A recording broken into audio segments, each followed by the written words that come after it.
Good evening. Today is Tuesday, March 22nd, 2022, and welcome to the school board regular meeting. The time is now 6:01 p.m.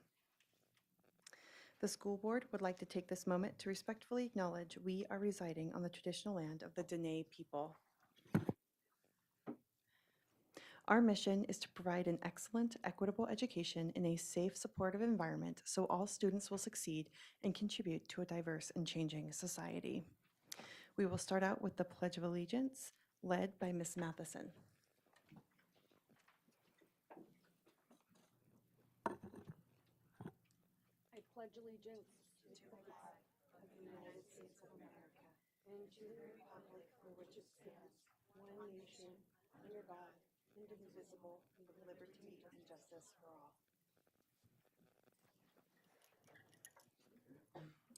Thank you. Mrs. Tuttle, can we please get the roll call? Certainly. Mr. Rhodes is excused. Colonel Williamson by Zoom.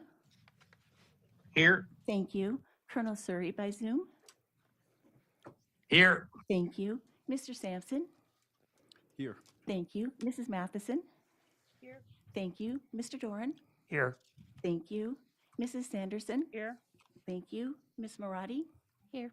Thank you. Mrs. Smith. Here. Thank you. Mrs. Luke. Here. Thank you. The board has a quorum. Thank you. Our first item of business is Black History Month contestant winners. Core value, maintain high expectations and educational opportunities to inspire high achievement. The school district and the Fairbanks chapter of the NAACP recently co-sponsored the annual Black History Month contest. Wendy Dominique herself is here to present the Black History Month contestant, or who is the Black History Month contestant coordinator, will present the first place winners for this year's contest. Ms. Dominique. Okay, it still works the way it used to, huh? Well, good evening and welcome. I really appreciate doing this for our students in the school district. We've done this, I believe, for 12 years now in conjunction with the school district. The NAACP and the school district loves doing this project. This year, we added a category for the 9th through 12th graders. I don't know if you all can hear me. Let me pull this down a little bit. Okay, for the 9th through 12th graders this year, instead of just having them do an essay and an original art together, we made it a category where they could do one or the other. And Allison came through like a champ, like always. They did the same way. They have been doing it for years, and they came out victorious throughout this whole contest. We have several students here, and some have not been able to make it tonight. But I wanted to make one statement. We have had a historical year. Not because of the pandemic. I'm just talking about the strides that we've made in Black history. We have a confirmation hearing going on right now for Katani Brown Jackson. It's just historical things that are happening all the time for our nation, for all of us, and for Blacks to aspire like we're aspiring right now today. I think it's a wonderful thing, and I know we will go further. So without delay, I will start with and I'm going to name each category if Ms. Sharon will allow me, everybody in the category. But the first place ones are only ones that's getting certificates tonight. For kindergarten to first grade category, first place winner is Raleigh Spann. She goes to Ann Ween Elementary School, and her teachers are Miss Reese and Anderson. I don't see her here. Okay, but second place, and she's in first grade, Ruby Graff. She was from Ann Ween School also. She went to Anderson. And third place, a kindergartner, Maya Pearson, Watershed, Miss Perez. If we could have a round of applause for that group.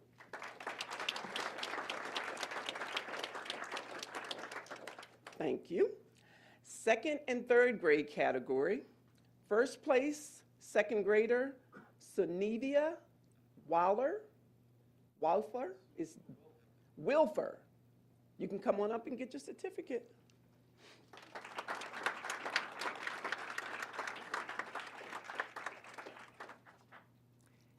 And did you bring your project? Okay, let me open for you, and you can hold your certificate so everybody can see your nice project. Oh, you got all kinds of certificates in here. Woo! Can't get your project yet.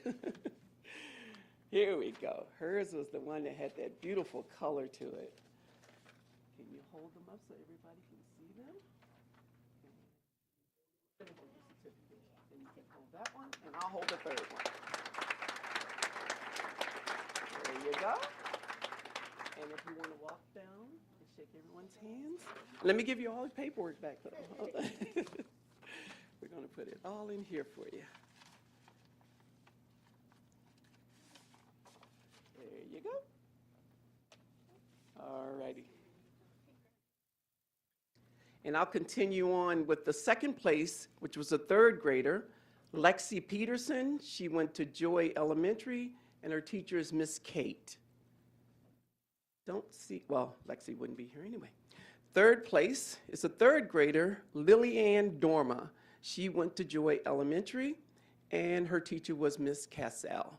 So if we could have a round of applause for all the winners.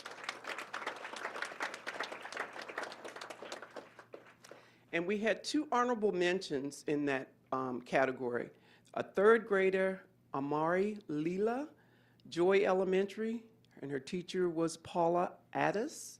And third grade, Braden Longson, Pearl Creek, Paula Addis. In the 4th to 6th grade category, we have first place, the 6th grader is Shooter James. He goes to Arctic Light, and his teacher was Miss Valla Lorbis.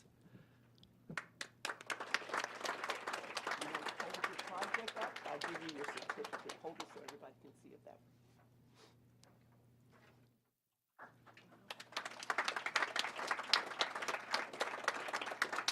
way. And I'm sorry, I didn't say the theme this year. It was health and wellness in the Black community. And Scooter, if you can tell them which each character, I'm sorry? Shooter, I'm sorry. If you can tell them which each picture is in your project. Let me hold this open for you. Go ahead. This is a doctor. Which one? This one? Yeah, that one's a doctor. This one's a person in a wheelchair, and the doctor and the nurse they're helping him.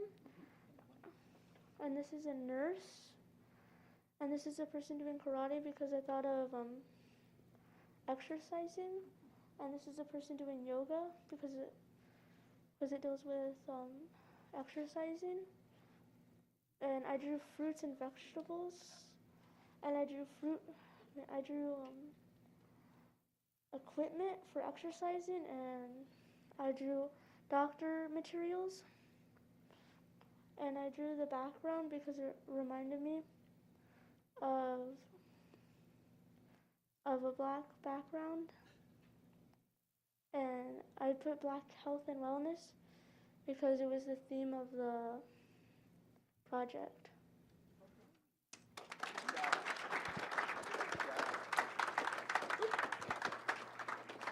And here is your certificate, Shooter, and your other certificates.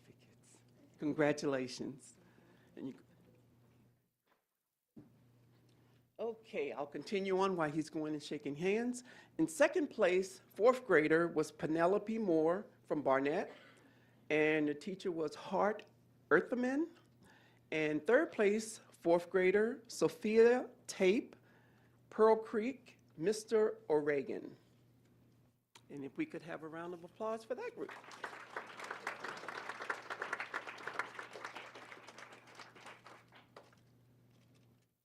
Okay, so in the 7th and 8th grade category, they did an essay or art.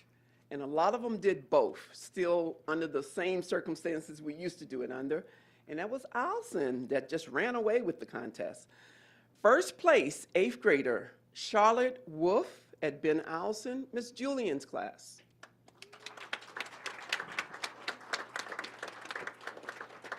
Charlotte, you didn't bring your essay, huh? Okay. It's okay. Congratulations, Charlotte.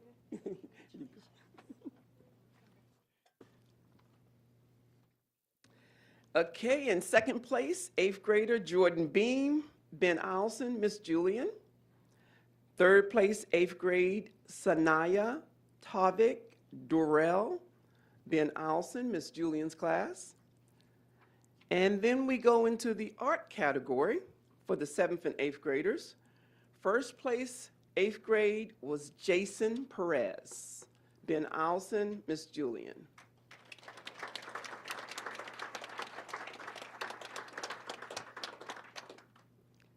So you bought your art though, huh? And how you say your first name? Jason. It is Jason, okay. And congratulations. And if you can turn your art around so they can see it.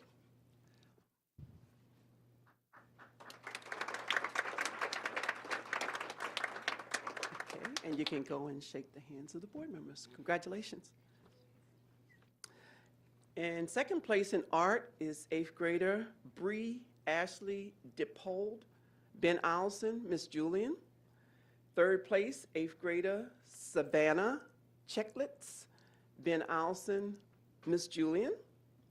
And an honorable mention, I wish we had his project here because I had said he was going to get first place because his project was just, it was dynamic. It was a block and he had different black baseball players on it. And he got an honorable mention because he didn't do it under the theme of the project, which was health and wellness. He did it off of them being athletes and being great athletes, and he drew the pictures so beautifully, but he ended up getting an honorable mention because he didn't do the wellness and fitness. I was trying to squeeze it in, but it didn't happen. The 9th through 12th grade category essay. First place is the 9th grade Savion Moore, Ben Owlson, Miss Julian.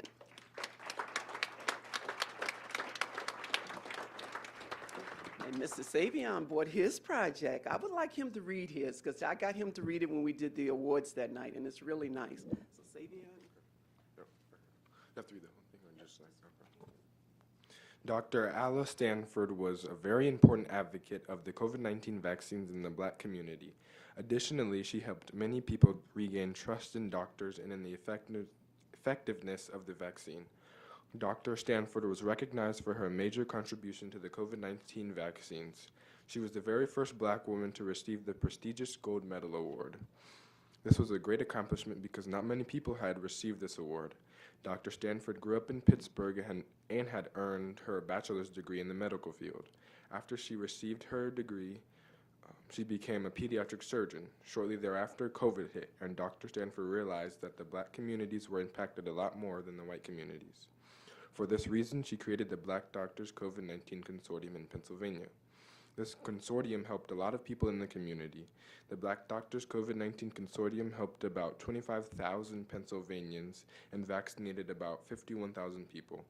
In addition, they helped about more than 1,000 homebound patients. Although she began as a pediatric surgeon, her idea to create a consortium helped a lot of people.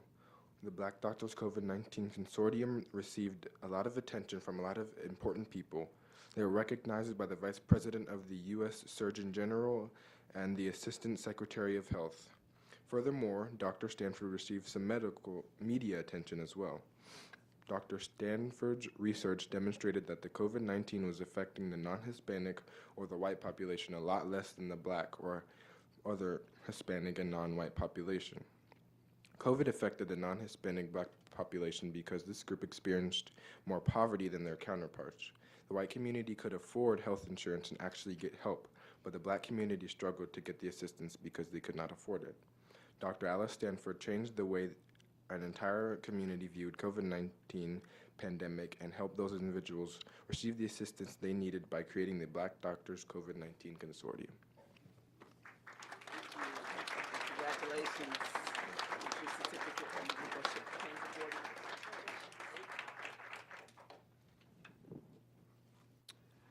Okay, second place, 9th grade, was Macy Wynn at Ben Owlson, Miss Julian. Third place, 12th grade, Raymond Lopez, Ben Owlson, Mr. Walker. So next we have is the 9th through 12th grade category for the art. And first place, 10th grade, is Maria Maddox. North Pole High School, you beat out Allison, haha. Ms. Jennings is her teacher. So if you want to turn your art around so everybody can see it, and if you want to, you can explain if you like. So on one half I drew a female, and the other half I drew a male, and I outlined it with all the names of African American names people who are African Americans who have helped the medical field, as in like for girls their menstruation cycle, or there's the pacemaker or cancer or abuse. It's split up so only like the females are on one side, the males are on the other side, so it's not confusing. And then under all their names that are out, because the names are outlined in black, and then I actually wrote what they did under them, and then during what time. So it'd be like 1978 would be someone else's name. Thank you. So creative. And you beat out Allison. That was a good thing. Congratulations. Okay, and I'm almost done. Second place is a 12th grader, Sarah Mae Klein, Ben Allison, Mr. Walker. Third place, 12th grader, Isabel Reichert, West Valley High School, Mr. Mario, yay, got one in there. Honorable mention, Alea Benson, Hutchinson High School, Sophia Marie Flores Watkins, West Valley High School. All right, Ms. Galloway, yay. Luna Patuna Florino, North Pole High School, Miss Jennings. It was a great tournament contest again this year. And I also want to thank the people that were involved with the Education Committee with the NAACP. I know I'm going to forget some names, but we have people that get together. We take all these entries and we get together. This year it was at Ryan School, and we look at every project that was entered. The coloring ones are the hardest ones to do because they basically color the same pictures and they do the same coloring, and that's the kindergarten through 3rd grade. But we got through it, and I want to thank Miss Alexa Walker, Miss Maru, Lakita Maru at Allison. We had Mr. Chris Slater Goff, myself, Miss Tanya Brown, Mr. Tony Shoemate. I'm trying to think who was sitting around the table reading all these entries that we had. But it was quite a few people, and they volunteered their time. Nobody got paid for this whole thing. It's a worthwhile project, and I hope it continues throughout the years. Thank you all very much. Thank you, Ms. Jensen. It is my purse. I'm trying to leave you alone. Thank you so much, Ms. Dominique. It's nice to see you back in the boardroom. Next item of business is the ESP of the month. Core value, maintain high expectations and educational opportunities to inspire high achievement. Catherine Romine, Bryan Middle School Able Behavior Technician, will be recognized as the ESP of the month for March 2022. Patricia Turner, Julie Lodgy, thank you. Julie Lodgy and Lori Swanson will make the presentation.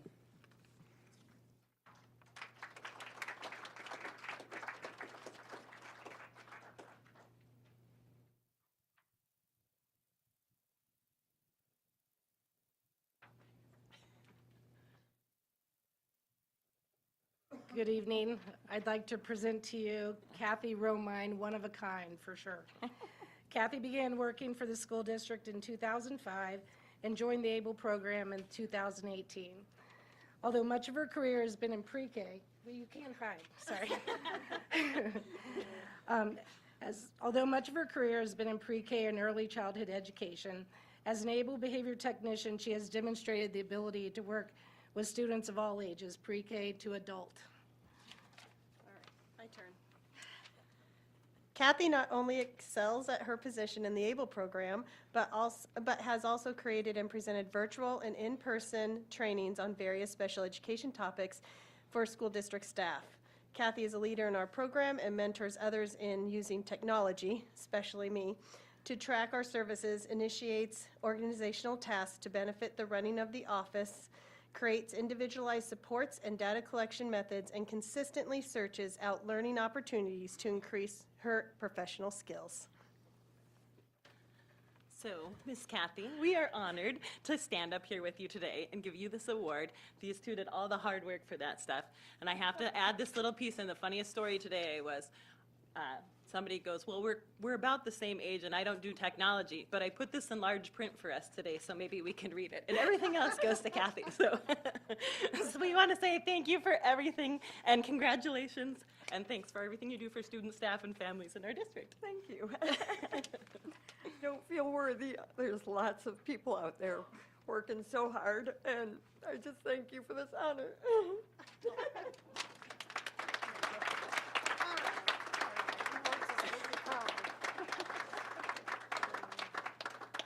Now you get to go shake all this.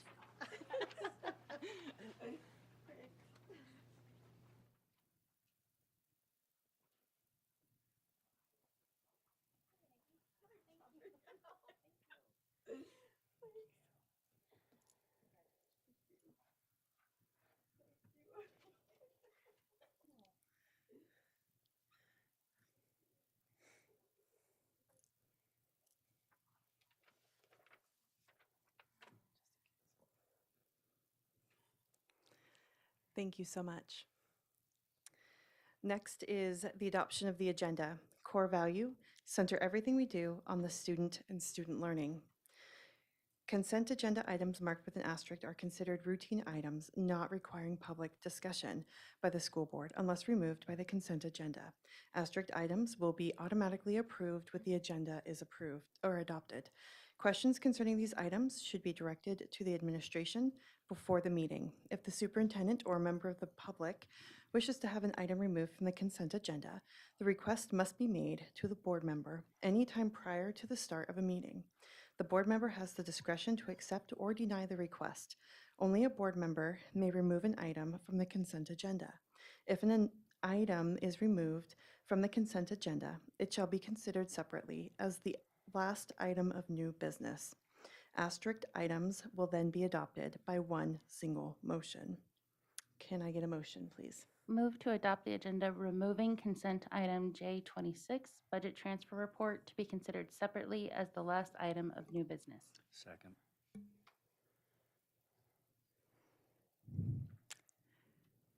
Mrs. Tuttle, can we get the vote? Colonel Williamson, Yes. thank you. Colonel Surrey, Yes. thank you. Mr. Sampson, Yes. thank you. Mrs. Matheson, Yes. thank you. Mr. Doran, Yes. thank you. Mrs. Sanderson, Yes? thank you. Miss Marati, Yes. thank you. Mrs. Smith, Yes. thank you. And Mrs. Luke, Yes, thank you. Motion carried. thank you. Can we please get the presentation on the agenda item? The board has accepted the following grant awards in the amount of $9,713,272.34 for the Coronavirus Response and Relief Supplemental Appropriation Act and Elementary and Secondary Education Emergency Relief Fund from the United States Department of Education through the Alaska Department of Education per fiscal note 2022-41. $168,911.39 for the CARES 1 Coronavirus Relief and Economic Security Act Elementary and Secondary School Emergency Relief Fund from the United States Department of Education through the Alaska Department of Education and Early Development per fiscal note 2022.42. $75,338.67 for the Coronavirus Aid, Relief, and Economic Security Act Elementary and Secondary School Emergency Relief Fund from the United States Department of Education through the Alaska Department of Education and Early Development per fiscal note 2022-44. $21,822 $822,860 for American Relief Rescue Plan Act and Elementary and Secondary School Education Relief Fund. 3, from the United States Department of Education through the Alaska Department of Education and Early Development per fiscal note 2022-45. $7,500 for the Farm to Table, a high school program grant, microgrants for food security programs, Alaska 2022, from the Alaska Department of Natural Resources, Division of Agriculture, per fiscal note 2022-47, and $187,623.46 for the Fatherhood, Family-Focused, Interconnected, Resilient, and Essential Grant from the Association of Alaska School Boards, from the United States Department of Education and Health and Human Services, per fiscal note 2022-48. The board has approved the fundraiser requests of Ben Eielson Junior Senior High School for its student council to fundraise approximately $1,500 through business sponsorships, with proceeds to be used to offset the cost of traveling to Kodiak for the Alaska Association of Student Government Spring Conference. Ben Eielson Junior Senior High School for its girls softball team to fundraise approximately $3,000 through Donate to Date, where the students will ask for donations by the individual picking a date in the month and donating that amount, with funds raised to be used for the purchase of uniforms and equipment for the school's girls softball program.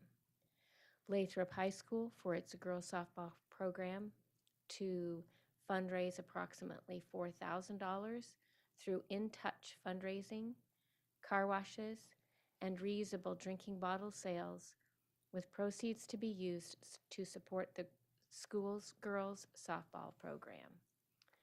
Lathrop High School for its volleyball team to fundraise approximately $6,000 through Krispy Kreme, t-shirt, and plates prepared prepackaged food sales, with proceeds to be used to support the school's volleyball program.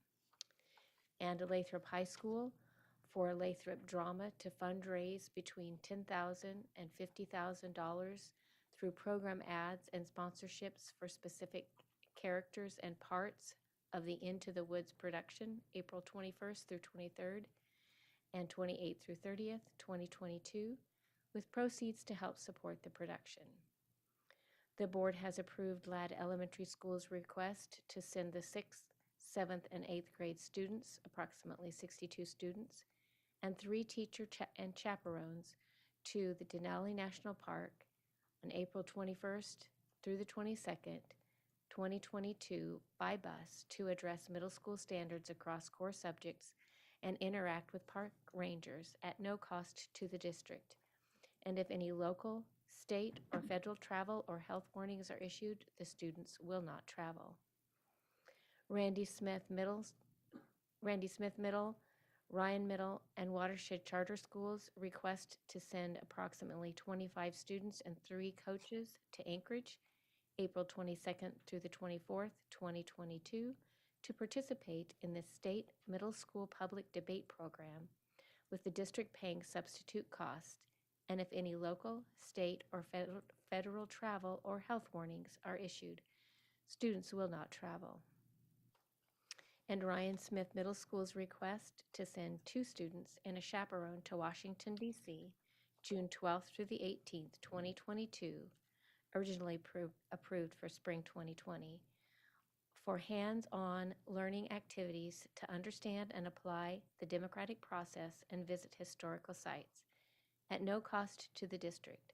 And if any state or federal travel or health warnings are issued, students will not travel. The board has accepted donations of 2 smart panel screens, carts, computers, and miscellaneous components valued at $15,785 from Promethean World to the district's technology department to be set up in the boardroom and technology learning center to be used by district staff and teachers for various meetings and presentations. $5,000 from Kendall Subaru of Fairbanks to Hunter Elementary School to be divided among 10 teachers who will each receive $500 adoptaclass.org credit to be used to purchase materials for their classroom. $1,500 from the EOSC Welfare Fund at Ben Eielson Junior Senior High School for the purchase of junior senior prom materials and supplies. $2,045 from the EOSC Welfare Fund to Ben Eielson Junior Senior High School to help students attend the State Language Declamation event in Anchorage. $4,000 from Sitka High School to Ben Eielson Junior Senior High School to help offset the costs of traveling to Sitka Mount Etchcombe to play basketball. $1,000 from Randall Barnes to Lathrop High School to support the school's junior ROTC program. And $1,000 from Carl and Anne Marie Benson to West Valley High School to support the school's Model UN program. The board has accepted the monthly management report from February 2022, approved the personal action report for the period February 18th through March 11th, 2022, and approved the minutes from the February 28th, 2022 special meeting, February 28th, 2022, and March 7, 2022 public hearings and work sessions, the March 1st, 2022 regular board meeting, and the March 8th, 2022 work session as submitted. The board has acknowledged the personal information report for the period February 18th through March 11th, 2022, the board's reading file, and the coming events and meeting announcements. Thank you, Mrs. Moline. Next is public comments on reports and non-agenda items. They can include input on salaries, benefit, and any other contractual items regarding the Education Support Staff Association, ESSA, the Fairbanks Education Association, FEA, and the Fairbanks Principals Association, FPA negotiations. Core value, engage with students, families, staff, and community to support student success. Public comments on reports and non-agenda items are limited to 2 minutes per person for a maximum of 1 hour. People who have signed up in advance through the school board office to testify in person or by Zoom will be called upon first, and if time remains, anyone else who is in person will be invited to testify until the 1 hour time limit has been reached. A person testifying shall state their full name, spell their last name, and their city of residence for the record. Board members may ask questions for clarification. Although there is time at the end of each meeting for school board and superintendent comments, some concerns may not be able to be addressed immediately, as additional information may need to be gathered. Public input is welcome and encouraged regarding salaries, benefits, and any other contractual items regarding the ESSA, FEA, and FPA negotiations. We would like to start our testimonies with our first person, Julia R. Troike. If you'll state your name, spell your last name, give us your area of residence, and you will have 2 minutes. Come right up. Yes, thank you.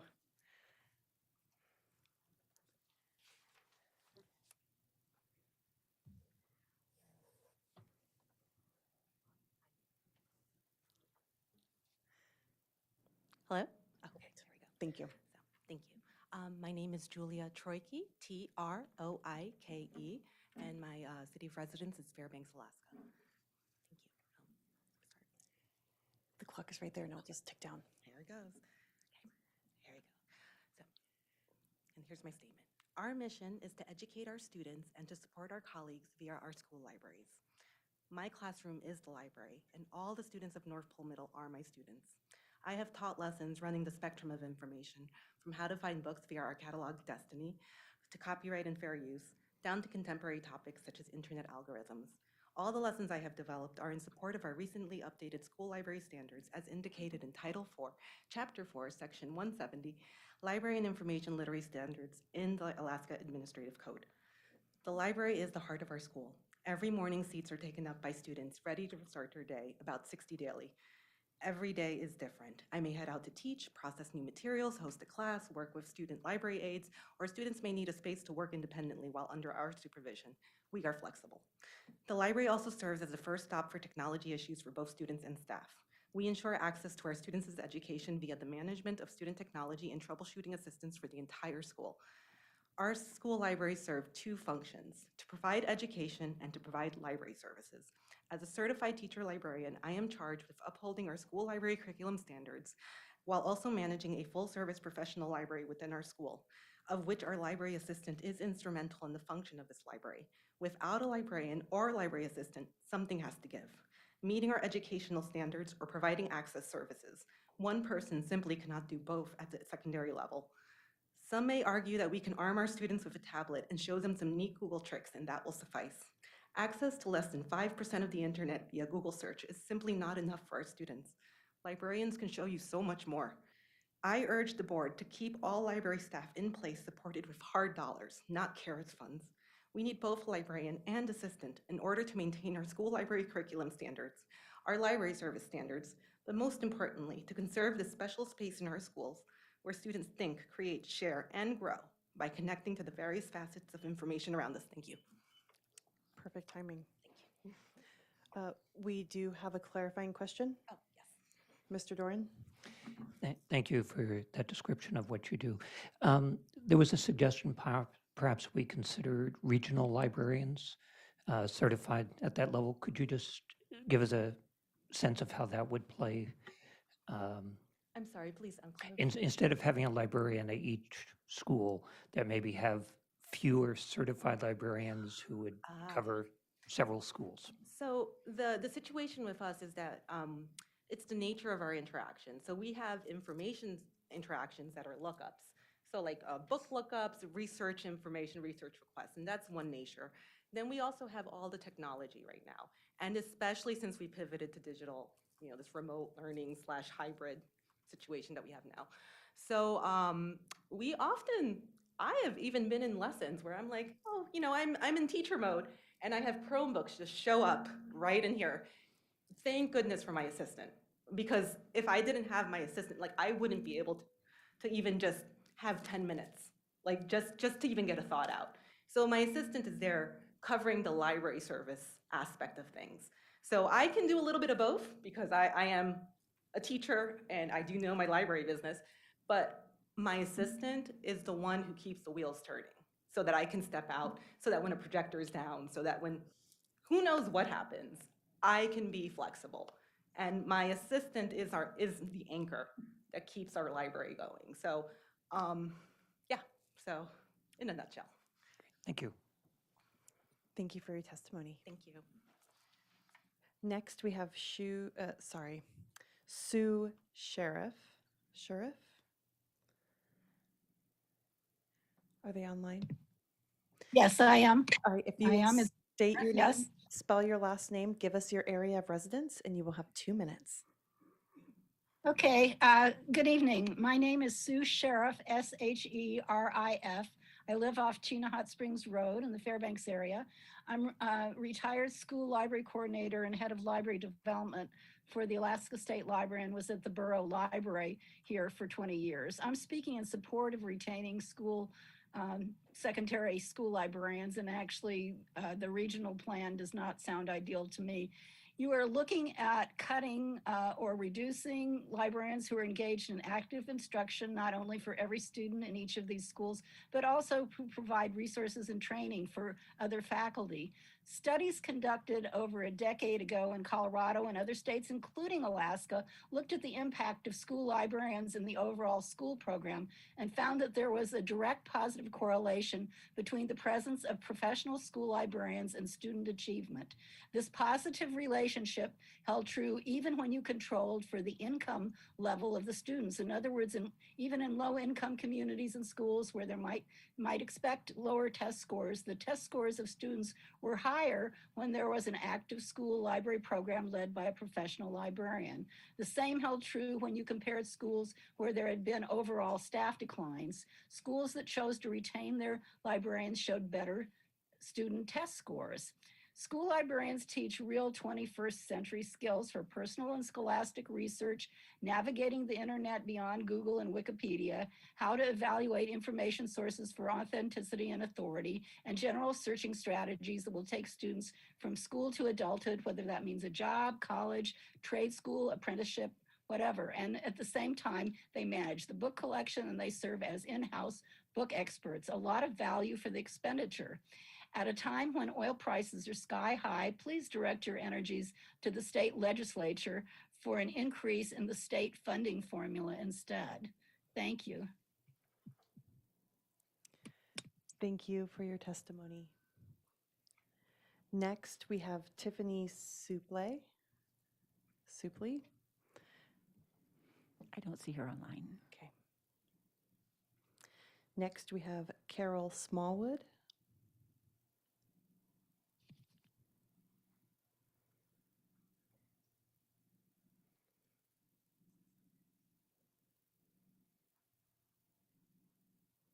Okay, do you hear me? Yes, if you will state your name, spell your last name, give us your area of residence, and you will have 2 minutes to testify. Okay. Hi, I'm Carol Smallwood. Thank you for allowing me to testify. Smallwood, S-M-A-L-L-W-O-O-D, and I'm a resident of Fairbanks, Alaska. I've been a library media associate at University Park for 14 years. Before that, I was the library assistant at Randy Smith Middle School for 1.5 years. As an assistant, I prided myself on knowing the students' names before they walked up to this checkout circulation desk, since the assistant is there on the ground all the time. There is a difference between the assistants who are there to help implement all the library programs under the direction of a librarian and the elementary media associates who run their own library programs without assistance. Many people confuse the two positions. But the library assistants do everything that the library associates do, and that would be they're responsible for the inventory and weeding of the collection. They might help maintain a social media page for the library. They have probably taught remotely with Google Classroom during the lockdown, use Google Slides, Google Classroom, Loom, and other apps. Assist the teacher staff with books for specific units of study. They check out Chromebooks and all of the laptops and technology that are needed and the textbooks. They troubleshoot equipment for the school and as the tech on call, and they probably help run, promote, and coordinate and decorate for the fundraisers. Now, the only thing they don't do that associates do is at this time, I used to do this, but they do not catalog the new materials or purchase materials for the collection, and they don't control or monitor the budget as an associate would do. We have our own budget. But they do supervise students on a regular basis and volunteers. And I know that when I used to be in a library assistant, Miss Smallwood, that's 2 minutes. Oh, shoot. No, you have to know the librarian. I know 2 minutes goes fast. The librarians, the amount of workload that you would be putting on a few individuals to manage all those collections, if you had only a few librarians, would be overwhelming. Ms. Smallwood, thank you so much for your testimony. We appreciate you coming out this evening. Next, we have Tana Martin. If you'll state your name, spell your last name, give us your area of residence, and you will have 2 minutes to testify. My name is Tana Martin, M-A-R-T-I-N, and I live in Fairbanks. These are the words and signatures of Tanana students who wrote and support this letter. To whom it may concern, having a limited library staff could potentially negatively impact so many students of this school district. It can impact our class productivity because without proper staffing, we would not get the assistance we need and deserve to succeed academically. Many libraries already rely on students to keep the library in order, and with less staff, this responsibility would be more strenuous on students and could potentially impact them academically. Not to mention, librarians are very important to students of all ages. Librarians are good role models and often a good listening ear for those who need one. They're a trusted adult for many kids, and without that mentor, the impact could be detrimental. Many kids already struggle to get into reading, but reading is something that everyone should experience. Librarians give recommendations and help kids find their love of reading every day. Reading is such a beautiful skill. Thank you so much for hearing us out. All we ask is that you carefully consider the impact of staff cuts, specifically library staff, before you do anything drastic. The library and its staff are so incredibly important to so many people. Sincerely, the students of Tanana Middle School. As board members, I ask you to further investigate the ripple effect within secondary schools if you choose to alter the staff of our libraries. Critical needs will be solved so much slower. Class time will be wasted while teachers problem solve. Students will wait longer for individual assistance. I ask that you consult with students and staff. We invite you to spend some quality time in a library or multiple libraries. If you understand what it is we do, you will agree that our positions are essential and our support is critical. There are 9 secondary libraries. Librarians work closely with assistants to fill the needs of each and every student and staff member. It's not about us as individuals, it's about the magnitude of how our libraries serve the individual needs of all our stakeholders, both staff and students. We remain constantly flexible and available to drop everything and fill immediate needs. Library staff provide essential services that make everyday, day-to-day school operations more effective and efficient. Thank you for your testimony. We appreciate you coming out. Dr. Barbara Haney.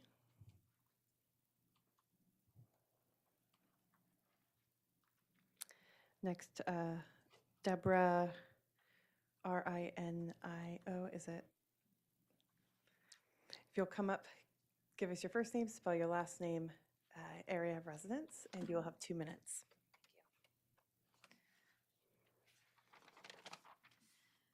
My name is Deborah Rinio, R-I-N-I-O. I'm a resident of Fairbanks. Did you know that for FTE librarians, Alaska ranks 44 out of the 51 states in the country? And between 15-16 and the 18-19 school year, Alaska lost 13.7% of its library positions compared to the national average of 3.7. You might think this reflects a funding situation, but you'd be wrong. In fact, funding levels of school districts do not predict whether they have librarians.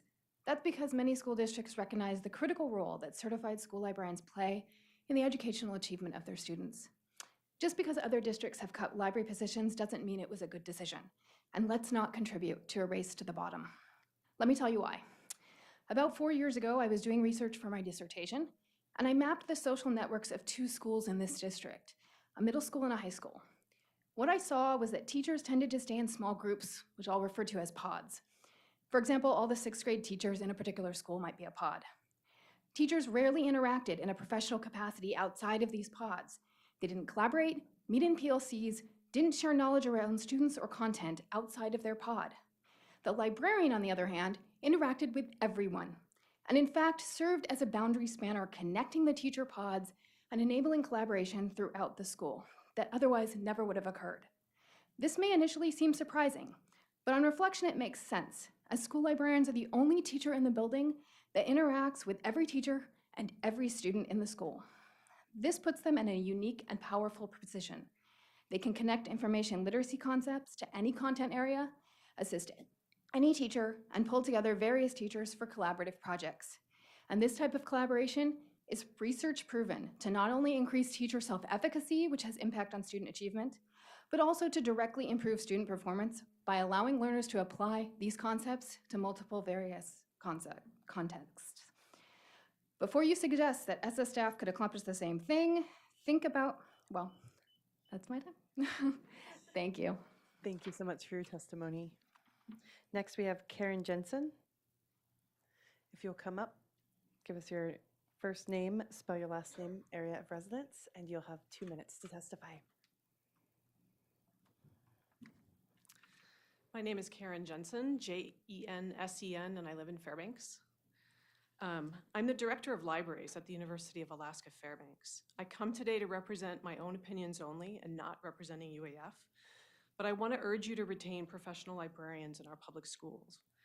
Many people, as April Smith stated in a recent board work meeting, think that they understand all the jobs the librarians do and that they just check out devices and help other teachers. That is 100% wrong. That is not what professional librarians do. Librarians have master's degrees and are true information professionals. Libraries have layers of complexity of which most people are completely unaware. Do you know how to do advanced searches in the catalog? Do you know what's in the catalog and what's not? Do you know about the dozens of information databases that all Alaskans have access to thanks to the collaboration of Alaskan librarians, including school librarians?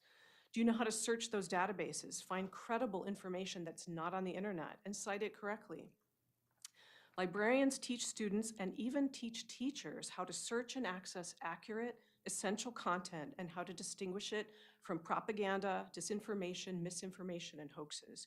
We teach students how to use key tools, dictionaries, encyclopedias, and how op-ed pieces in the newspaper are different from reported news. The average American adult cannot distinguish between high quality legitimate information from that which is questionable or false. There's a lot of garbage out there. That's why we need librarians. We teach the skills of information literacy integrated into any subject curriculum, such as history, science, or English. We live in a scary time where demagogues can hoodwink the average citizen and gain authoritarian power, even in a democratic society. It's education mission critical to ensure the teaching of information literacy in our public schools at all levels. Please keep the librarians. Thank you. Ms. Marati. Thank you, Ms. Jensen. I have a lot of respect for your experience and wanted to know, in your testimony, it wasn't clear. The question is, should we replace librarians with just the librarian assistant? In your experience and perspective, what do you feel about that idea? I wouldn't replace all the doctors in a hospital with nurses. Thank you. Thank you. Next, we have June Pannell Stevens. When you come up, state your name, spell your last name, give us your area of residence, and you'll have 2 minutes to testify.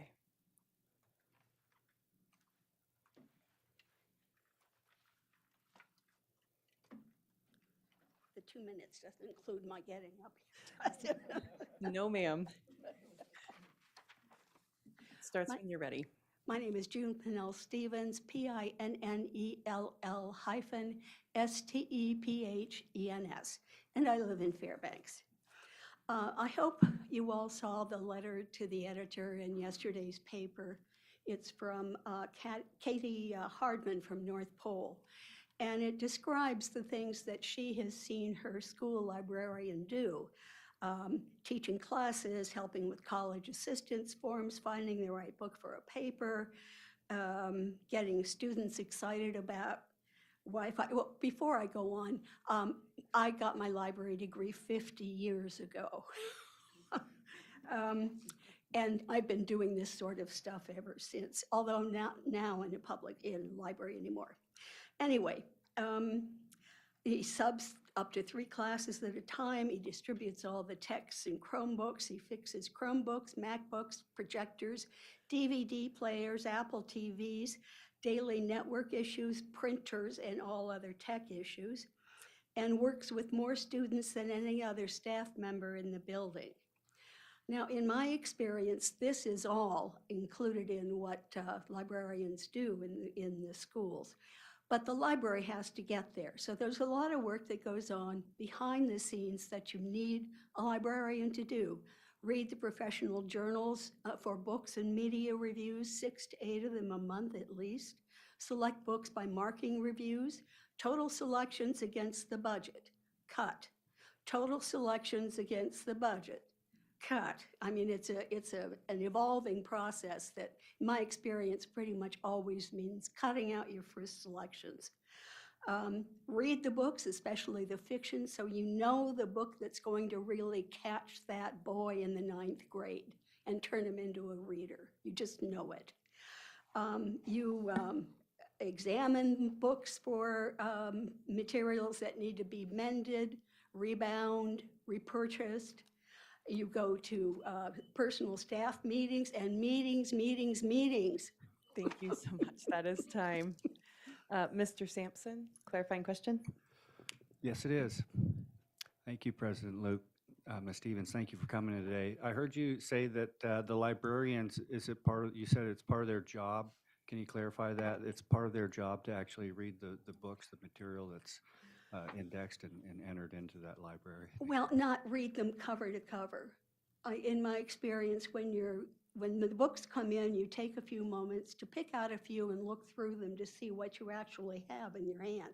You can't really tell until you get the book in. A lot of the excitement that I found with, especially middle school and up readers, I did a lot of book talking in my day. And I remember what fun it was to walk into like an 8th or 9th grade class, and the kids are all, giving you attitude. And by the time I'm done with the book talk, the kids are literally leaping to get at the books. And that's the kind of excitement that a librarian who knows the collection, who knows the students, who knows the area, who can find the books and connect them to the kids in a way that's going to be meaningful for a long time.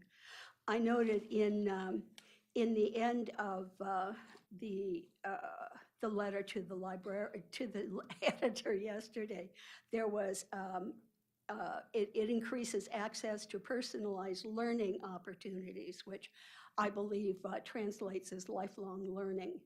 And that's something that libraries are good at in spades. When you get a librarian connecting a kid to the book, to the library, to the collection, you've engendered a connection that can last for a lifetime. Thank you. Thank you. Thanks. Next, we have Amy Galloway. If you will state your name, spell your last name, area of residence, and you will have 2 minutes to testify.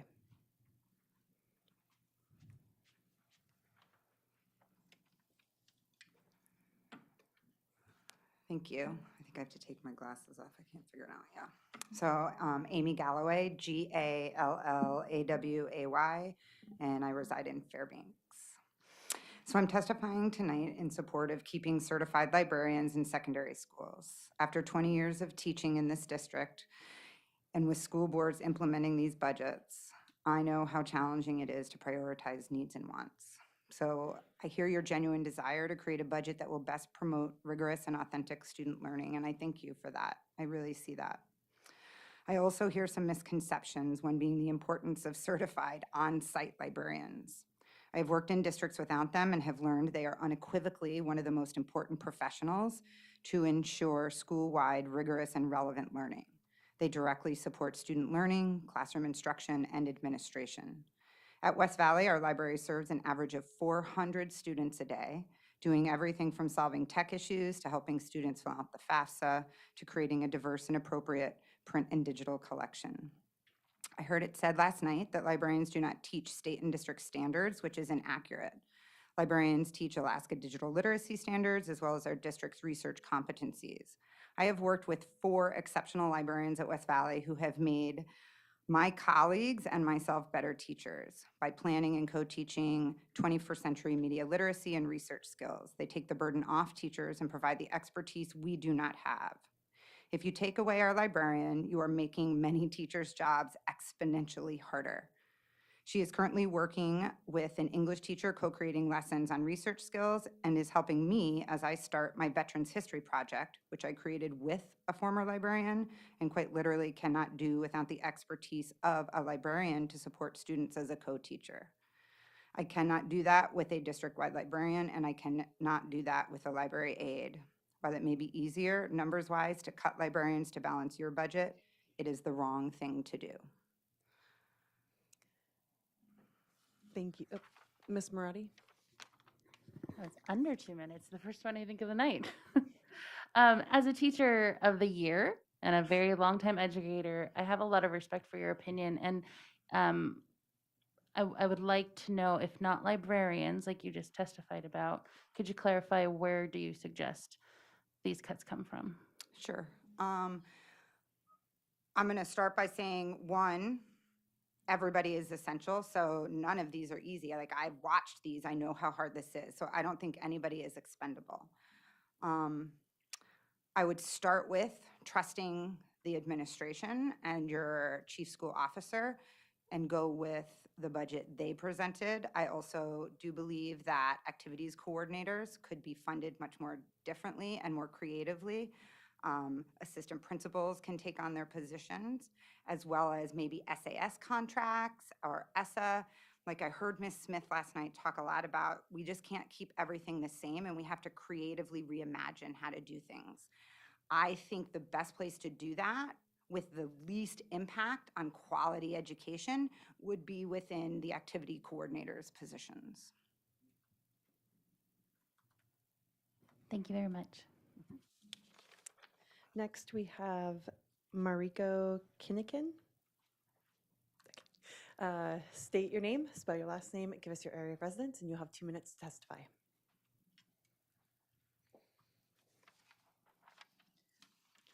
Mariko Kinnikin, librarian at Ben Eielson. That's spelled Kinnikin, and I reside in Salcha. So I hope this meeting doesn't go too late tonight, seeing that tomorrow I'm co-teaching a writing unit using student-chosen books from the library collection that I spent my spring break developing.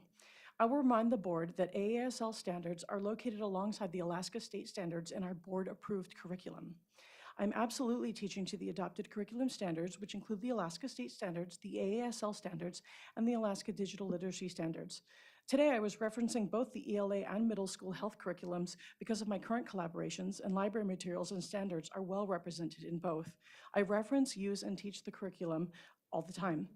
At times, the board is concerned about the suitability of library books, and this will only increase as 6th graders are included in buildings, especially at Eielson.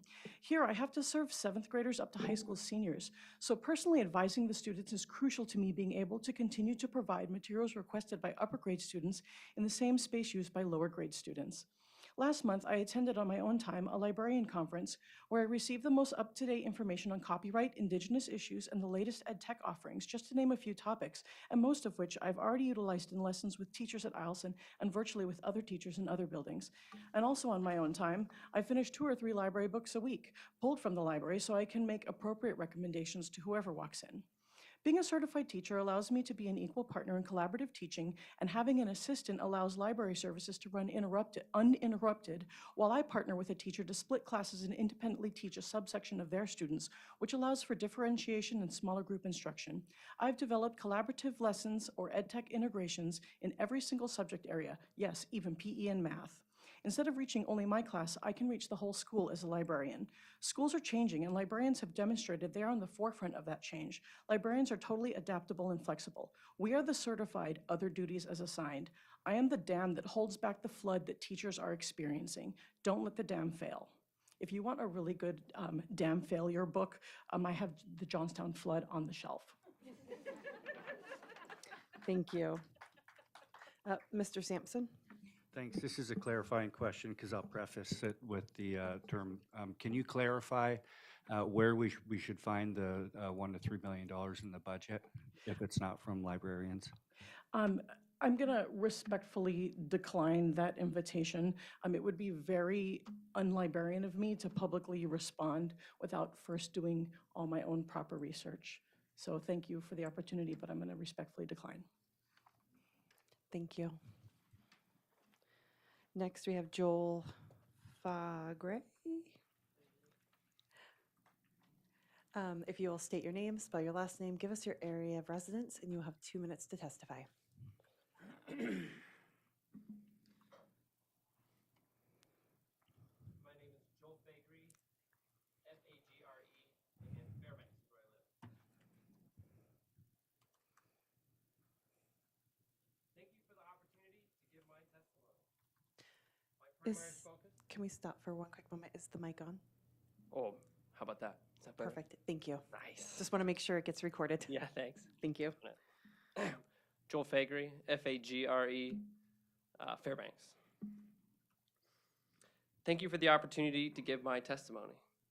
My primary focus will be on my appreciation of Waldorf education, using my daughter Sarai and her teacher, Callista McClurry, as my example. And this is at Boreal Sun Charter School. My secondary focus will be directed towards the board.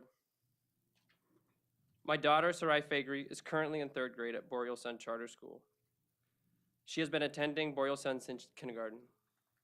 Waldorf education has been interesting to me and my family from the start. A pedagogy that teaches the whole child, the head, heart, and hands, at a pace that makes sense developmentally, sounded like a wonderful thing to me. My expectations were not let down from kindergarten on. My daughter has excelled. She enjoys school. She enjoys learning. A school able to nourish the curiosity and love of learning within my child is exactly what I wanted. Her teacher, Ms. M, is excellent. Her attention to how each child responds to the various lessons and how she teaches to the needs of the individual child is superb.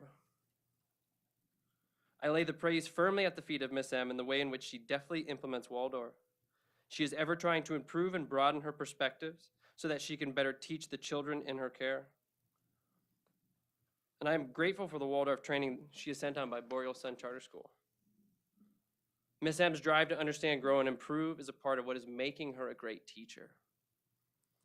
Through Waldorf and the wonderful teachers who implement Waldorf well, I am confident to say my children will be educated excellently and will be able to effectively contribute as citizens within our community.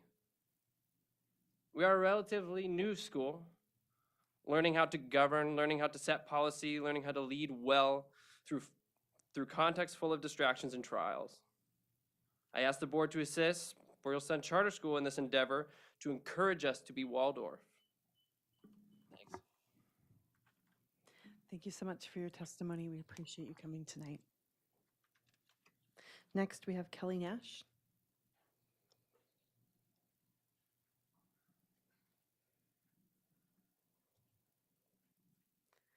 Next, we have Luke Baelish.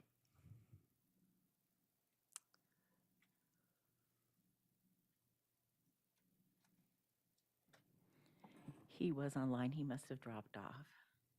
If he comes back on, can you just let me know? Thank you. We will go to Nicholas, Troike. If you'll come up, state your name, spell your last name, give us your area of residence, and you will have 2 minutes to testify.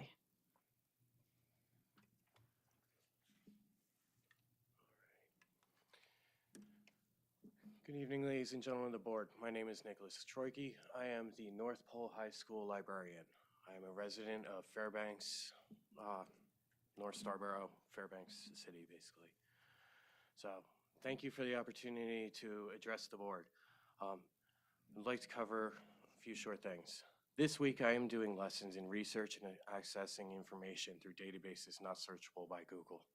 I'm teaching classes and assessing information for accuracy and relevancy and intent of the sources of information so that our students can address those better.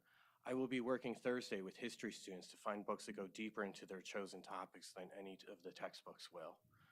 I work with students and research such wide-ranging topics of interest as Bitcoin and gardening, a section that I put a lot of effort this year into expanding due to its lack of, it's a lot better now.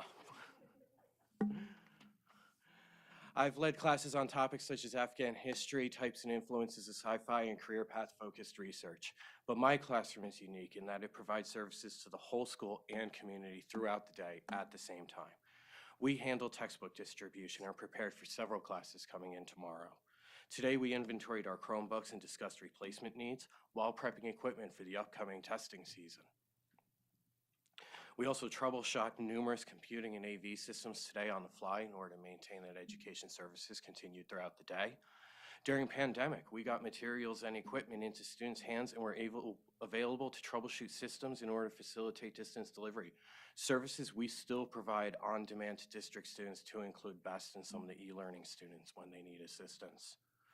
Over the last 2 days, our library has hosted 16 classes. It's only Tuesday.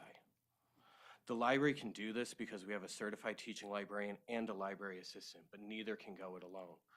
When properly staffed, the library does not close for lunch. We do not close for prep.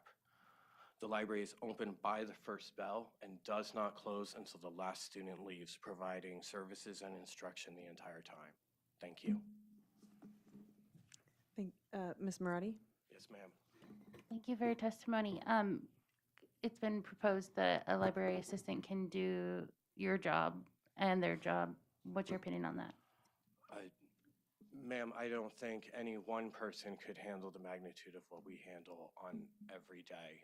The impact is immediately felt when either one of us is out of the building. We've had teachers tell us that you can go the whole day without knowing some of the admin are missing, but you know by about 8 a.m. whether one of the librarians is out. Our impact on services and teaching is immediate and clear.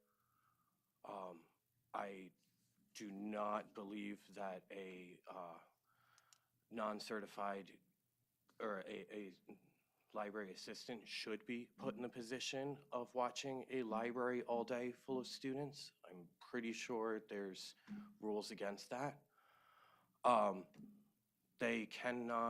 They shouldn't be put in the position of having to develop lesson plans and adjust to the curriculum of adjust to the requirements and curriculum of the borough and of the state. That should not be put on an assistant or an ESSA employee. That should be put on a certified staff.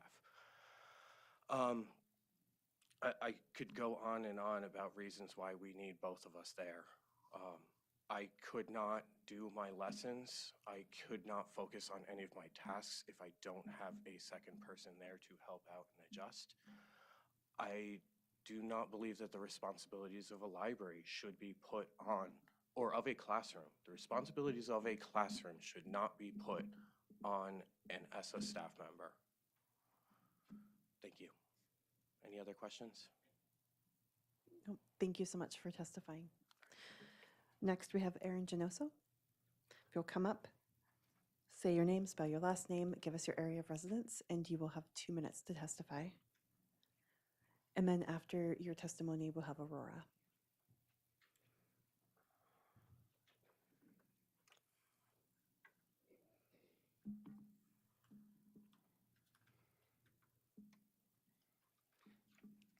Hello. Thank you for this opportunity. My name is Aaron Genoso. My last name is spelled Janoso, and I'm from Fairbanks. I would like to start by offering my deep gratitude to the board for the support that I heard last night for the option 2 of the 6th through 12th grade band and orchestra plan. It's a plan that I know respected music teachers developed, and therefore I trust in its potential for success. Thank you for your support for that. I was incredibly disappointed, however, to hear how many board members have become comfortable with the idea of taking band and orchestra away from our elementary students. It seems to keep being described as practically necessary or essential to make this terrible cut so that the appropriate amount of support can be given to the 6th through 12th grade programs. This is a false equivalency. Elementary and secondary band and orchestra programs are 2 halves of one whole. Suggesting that you must cut one in order to save another is like suggesting one half of a body cut away its other half in order to become healthier. Where might we cut instead? I can toss out a couple of ideas. In the CARES budget, there is a $472,000 line item for elementary e-learning, which I believe is a program that came into existence to deal with COVID challenges. But we're moving past the pandemic now. Will hopefully be more so by next school year.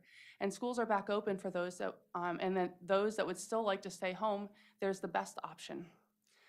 The second idea is obviously Nordale. I absolutely support homeschoolers, but I do not believe we can or should keep this building. We were told we had to close schools to save money. The School Efficiency Task Force recommended unanimously, I believe, against the repurposing of buildings, saying that alternative learning programs could be housed in existing schools instead. So do that. These new investments in the homeschool program feel to me at this moment in time an awful lot like using grocery and rent money to invest in the stock market. It's a bad idea, and our students are losing beloved and essential programs as a consequence. I understand our elementary band and orchestra program is by all accounts broken, but the reason it's broken is not because it's at its base inefficient to teach elementary kids instrumental music. It's because the program has been devastated by cut after cut. And of course, it would be hard to hire teachers into a broken system like that. Thank you so much. That is, thank you. Yeah, thank you. And then we have Aurora Genoso.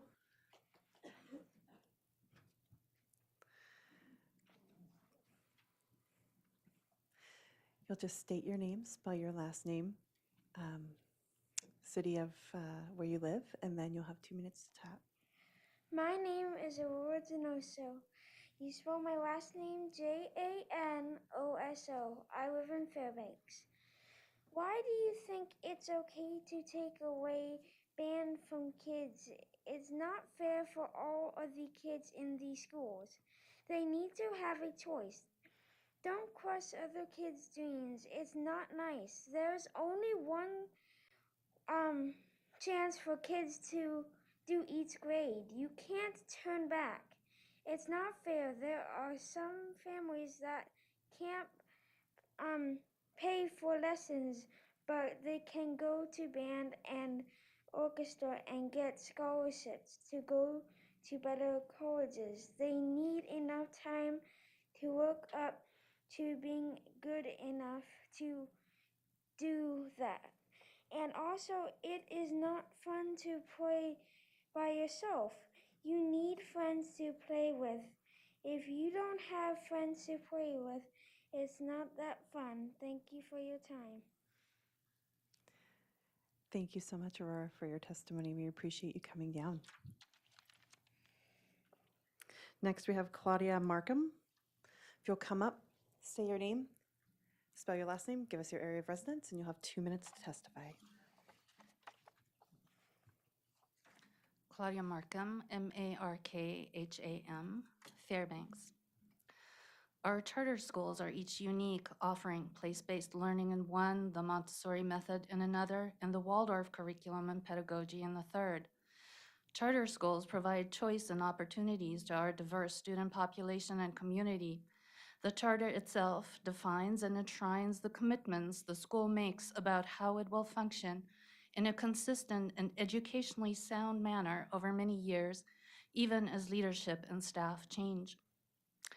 A group of teachers from Boreal Sun has prepared a document that lists the contractual obligations of their charter in a comprehensive form.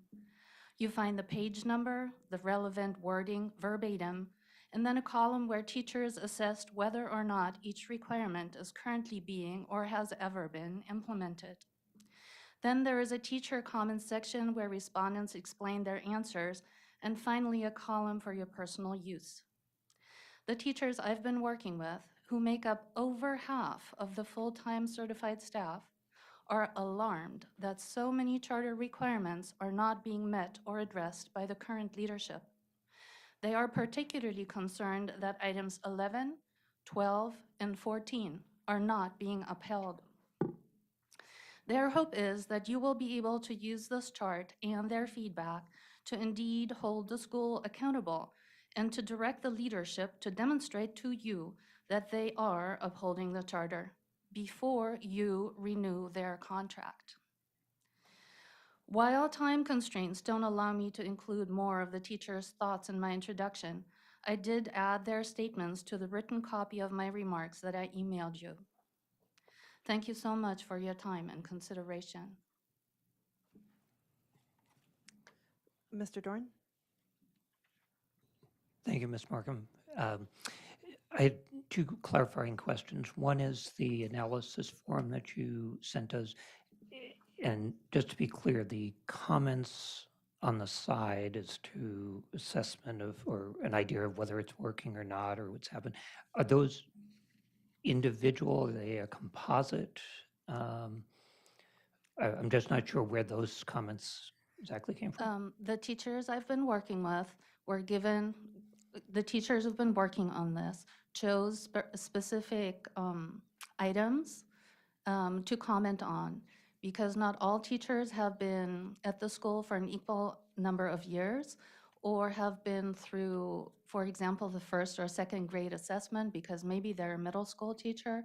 And so whatever they felt they had competence in and knowledge about, they responded to in the remarks section.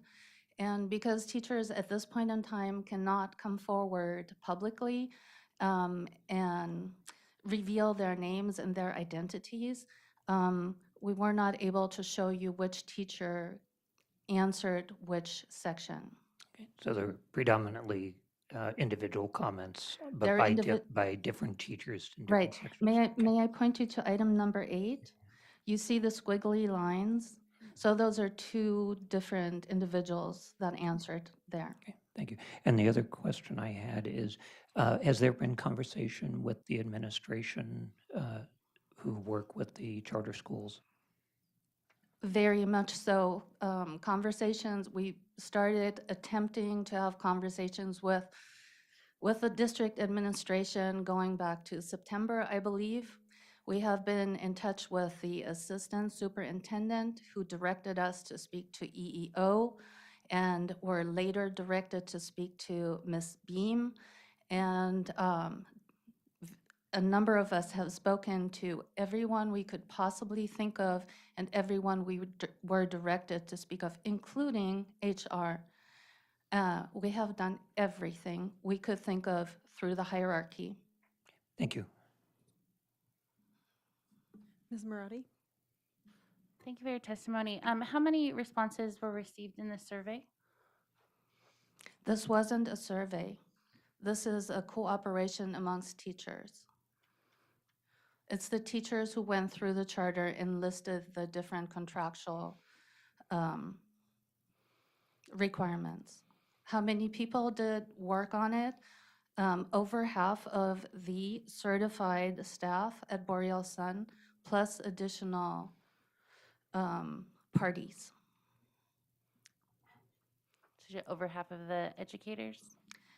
Over half of the full-time certified staff. I have an additional question. Go ahead. Are you aware of the work session scheduled for April 4th, specifically on charter school operations? I am not. So we're going to have a work session on April 4th, specifically on charter school operations. I would encourage you and those that are interested to tune in. We certainly will. Thank you for making us particularly aware of that. Yep. Awesome. Thank you so much for coming and testifying tonight. Ms. Luke? Oh, so I apologize.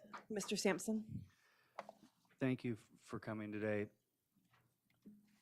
When the Fairbanks North Star Borough School District granted the charter to Waldorf, to Boreal Sun, there was an agreement that they would be following, the school is based on Waldorf ideology. That was a selling point. That's what sold the school. It's a Waldorf school. And so maybe you can help me understand how it can be a Waldorf school if only 33% of the staff have gone through Waldorf training. Is that, it seems like, it doesn't seem like it's a Waldorf school anymore. May I begin with suggesting a different word than ideology? I would like to suggest curriculum and pedagogy in this particular instance. So when the school was started, and you see that maybe it was point 12. Let me double check. Point 12 in the charter, the commitment was that the school would increase the number of Waldorf certified teachers in the course of the first 5 years, and this year is the 5th year, to reach the 80%. And instead, there has been no additional effort by the current leadership to recruit teachers into the certification program and to spend money, additional money on Waldorf certification. It is increasingly being left aside, and that is one of the reasons why I'm here to speak to you, because when the schools come up for their contract renewal, that is not a fact that they bring up to you. And you don't have the materials in front of you to even ask about it. That's why the teachers felt, because so many things, alarming number of contract requirements are not being followed and are not being pursued, that maybe a document like this would help you asking the right questions. Indeed, it's incredibly alarming. In addition to that, really, out of the 33%, Several of these teachers, if in-district transfer were more available to them, would be leaving the school at the end of the school year because on a staff level, on a professional level, the environment at the school is toxic. And that's a quote from an email I received from a teacher. And how is it possible for a school to call itself Waldorf? Please talk to the leadership of the school, who comes up here and claims to be the leadership of a Waldorf school and does not follow the charter and does not follow the obligations that are laid out in the charter. I'm not able to answer that question because I'm on the other end of it. I'm asking for your help.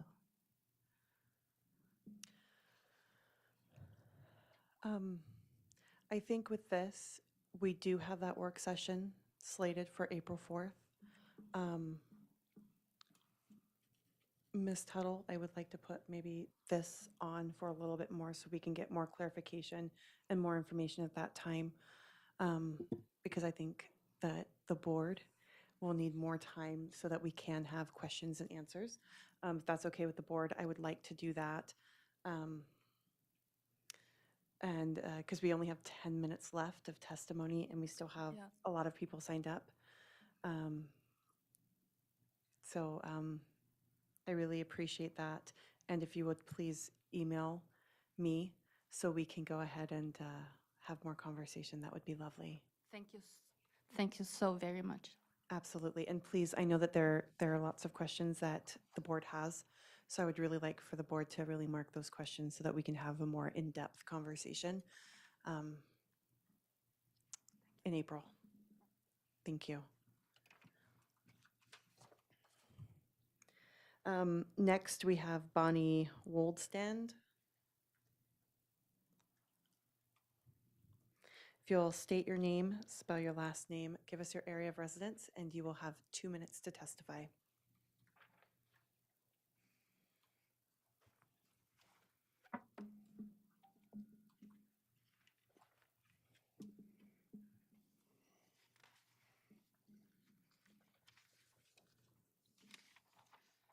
Bonnie Woldstad, W-O-L-D-S-T-A-D, North Pole. I would like to take this opportunity to talk to you about the importance of libraries and librarians. Books have always been an important part of mine and my family's lives. Even today, books are a way to go, to grow and learn about other cultures, go to distant lands and times, live adventures and broaden my perspectives on life. Books open your world, your mind, and your imagination. I will tell you, all the members of my family have been influenced by our ability to read for competition, research, knowledge, and simply for pleasure. My husband in high school had a teacher who teased him about his speech. It was the librarian who spoke to my husband and first intervened. She always saw him as a person, someone who should be respected, not just as a student. She was always there to help him when he needed academic help. She acknowledged him and his potential. He now has 4 college degrees. When my son was in 4th grade, I received a call from his teacher asking if I knew what book he was reading. It was Jurassic Park. I assured his teacher I had indeed read the book, discussed it with my son, and was aware that he was reading it. He was reading books on World War II by 6th grade. Who knew that they would become relevant today? My daughter was bullied in junior and high school. It was the library that became a refuge to her. Dealing with a learning disability in reading was not easy for her, but Battle of the Books gave her a chance to dedicate herself and excel. She now has master's degrees in both wildlife management and native arts. As she says, she uses both sides of her brain. My husband and myself and our children are no longer in the public school system, but I cannot impress upon you enough the lifetime effect that the libraries and librarians have had on our family. I'd just like to say, my husband brought this book. I would ask that you possibly check on it and read it out. It's called Information Empowered, the School Librarian as an Agent of Academic Achievement in Alaska Schools. Thank you. Thank you.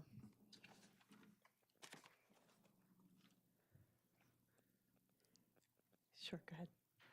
Could you email me or the board? Could you email the board the title of that book? Thank you. Along with the author. Along with the author. Thank you.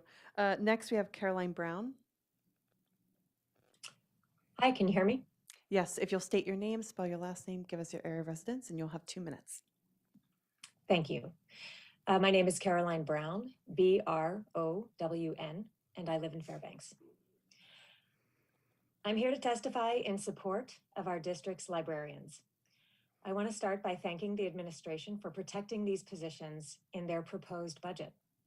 This action recognizes the importance of our librarians and library assistants in the education of our community's kids. Librarians serve essential roles in our schools. Perhaps first and foremost, they serve our students. In their positions of interacting with nearly all students, they connect students with books that will encourage them, excite them about learning, and help them with all their schoolwork. They play a critical role teaching kids how to research, how to efficiently and accurately access information. In short, how to learn. These are skills they need at all levels of their education and at every point in their lives. Librarians also serve teachers as individuals singularly responsible for collections management. That is, taking care of circulation, shelving and repairing books, researching additions to the school collections, managing technology, maintaining statistics on collection use, among so many other duties that you've heard tonight. Librarians also help teachers find resources quickly for lesson plans, and class projects. Last night at the work session, we heard a core approach to using our insufficient resources on those elements that work directly with students and that directly educate students.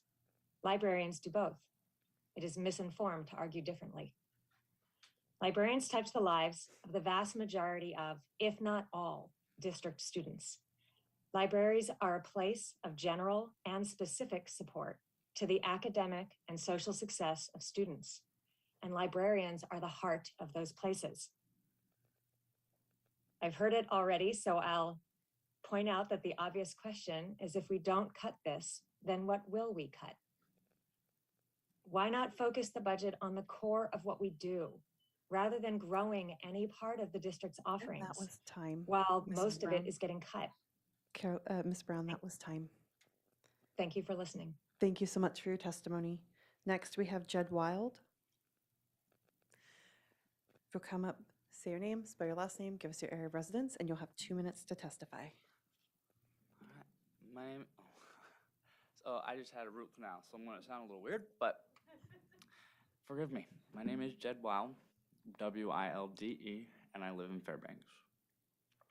So I've heard a lot of testimonies tonight and heard a lot about how amazing our libraries are, and we all actually know that. That's not on the question here. The question you guys are trying to do is see if we can put a librarian assistant in for that job, and it would still work just fine.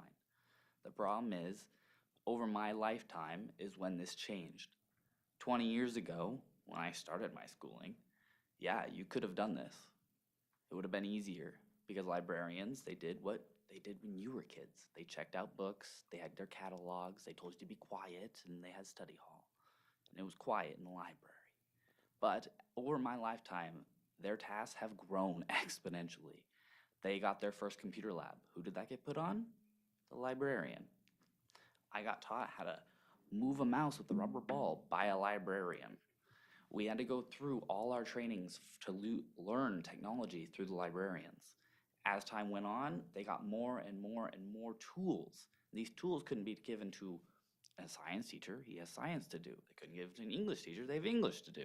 So who they give them to? They give them to the librarian. This came more and more and more, all the way up to now. I am a brand new teacher. And they have so many jobs that they need an assistant just to keep the librarian going. They do everything. They got me trained. I mean, the staff here, they give you a computer. They're like, here you go. You're good to go. And that's great. It's a good tool. Now what do I do with it? How do I put in grades? Where do I find things? Librarians, they walk us new teachers through all the processes. Not to mention the wealth of information that they have on just helping me do today. My classroom collapsed because my TV decided, not gonna work today. And I'm not non-tech savvy. I can do technology, but when I can't figure it out and there's 30 kids staring at me, the librarian was able to save my butt.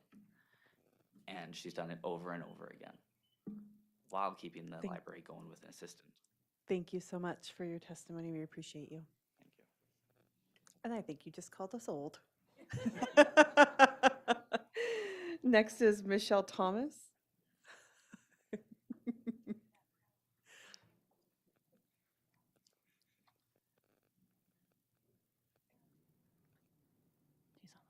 All right, Michelle, if you would state your first name, spell your last name, and give us your area of residence, and you'll have 2 minutes to testify. Yes, my name is Michelle Thomas. My last name is spelled Thoms, and I live in North Pole, Alaska. Thank you very much for giving me the opportunity to testify tonight. I am here to speak in support of librarians and library assistants and how everything we do touches our students.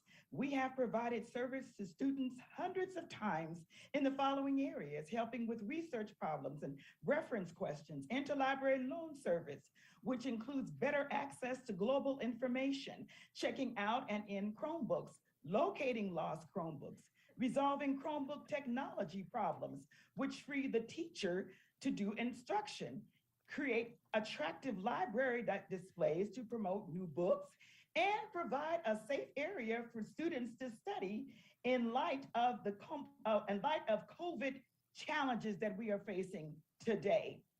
Furthermore, we assist administration with covering for classes, attend to any student disruptions or disturbances in the library that requires confidence and excellent communication skills. We organize and prepare students for the Battle of the Books competition, library classroom management, and providing free library books to students, teachers, staff, and the general public. In conclusion, librarians will not be able to teach without library assistants available to oversee the library in their absence. Librarians won't be able to fully process the large amount of library books and equipment for students and teachers in a timely manner without the help from a library assistant. Librarians won't be able to implement reading programs and STEM projects without the help from a library assistant. We work together to further the educational goals of our students. I am pleading with you to please support librarian and library assistant positions with hard dollars. Thank you very much. Thank you so much for your testimony. We appreciate it. Next, we have Teresa Reed. If you'll come up, say your name, spell your last name, area of residence, and you'll have 2 minutes to testify.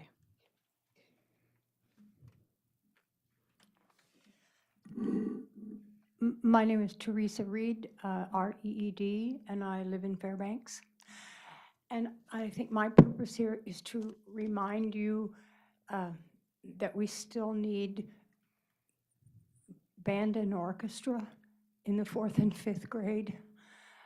And we need it in high school, and we need the orchestra and band teachers. There are lights in our glowing creativity coming in the future, and we can't cut them out. And of course, we need librarians. Who ever heard of a school without a librarian? And I was startled to find out how low Alaskan schools rank nationwide. It was scary. But you can't have a good school if you cut all the wonderful things that they do, like music and libraries. And so where are you going to get the extra money? Our governor says we have millions of dollars that are extra that can be given out. How about they be given out to school districts so that we climb from the bottom of schools in the nation and get where we ought to be? It's not our teachers, it's not our pupils, it's what we do with our money. You have Solomon's decisions to make for all of these things, but we have to save them because they are what make us what we are. Thank you very much. Thank you. Next, we have Brian Burke.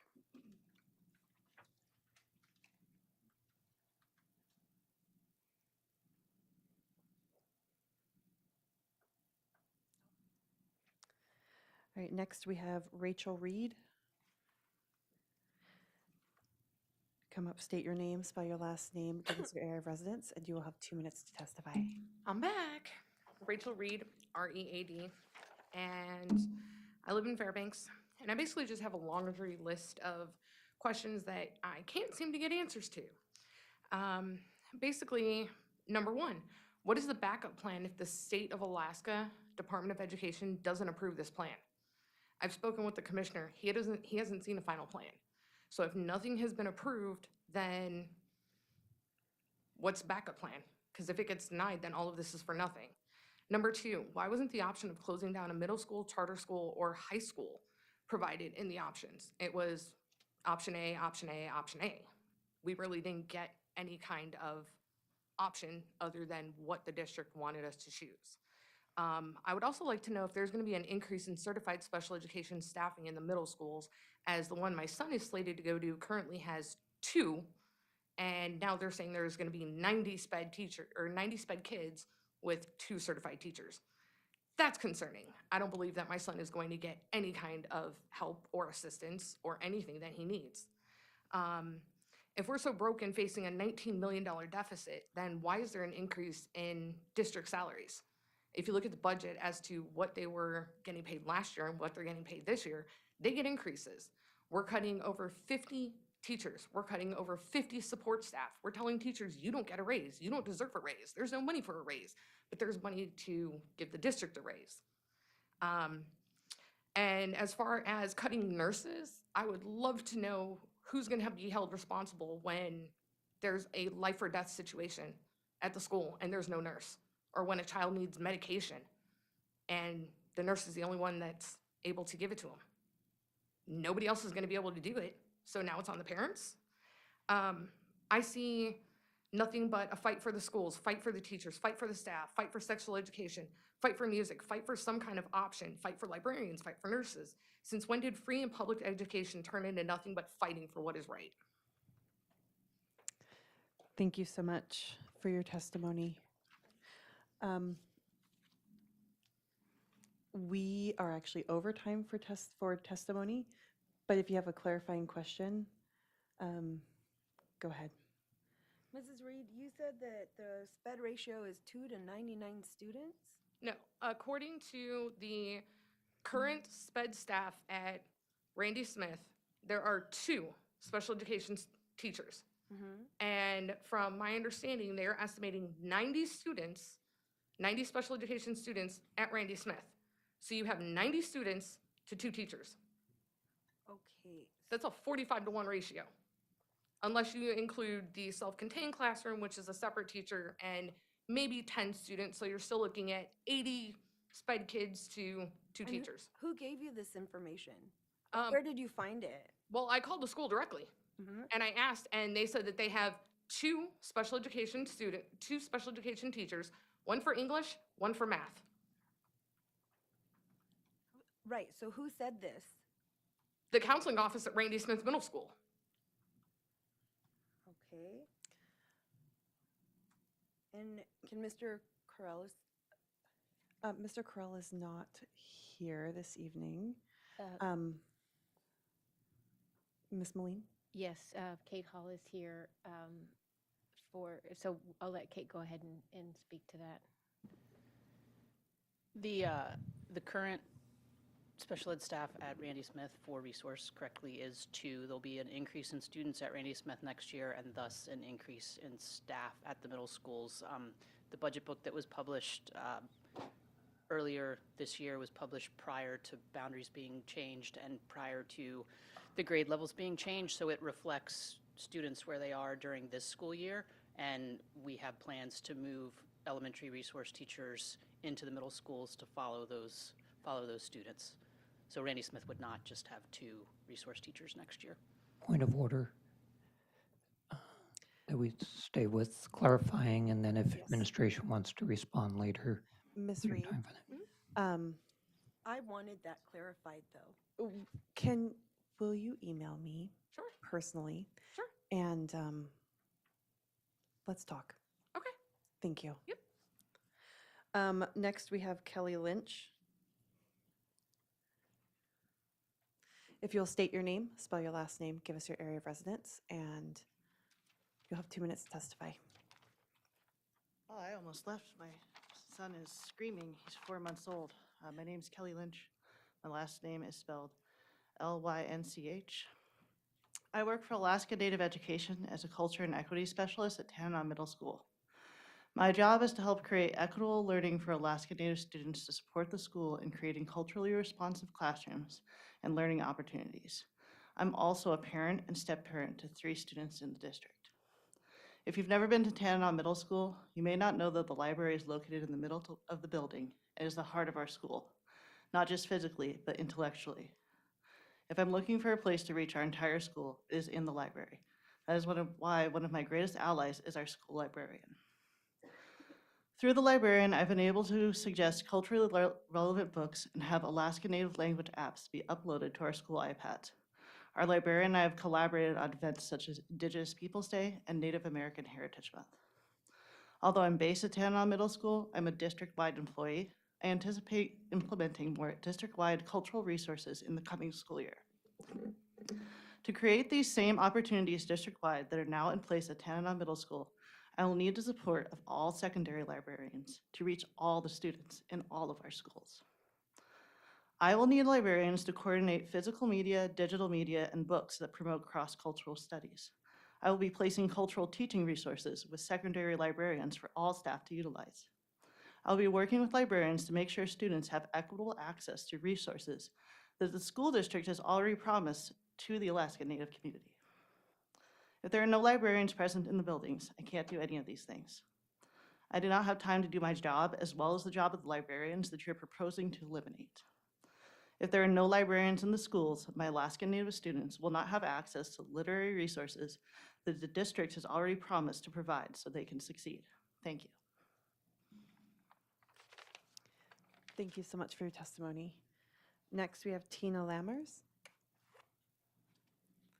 If you'll state your name, spell your last name, give us your area of residence, and you'll have 2 minutes to testify.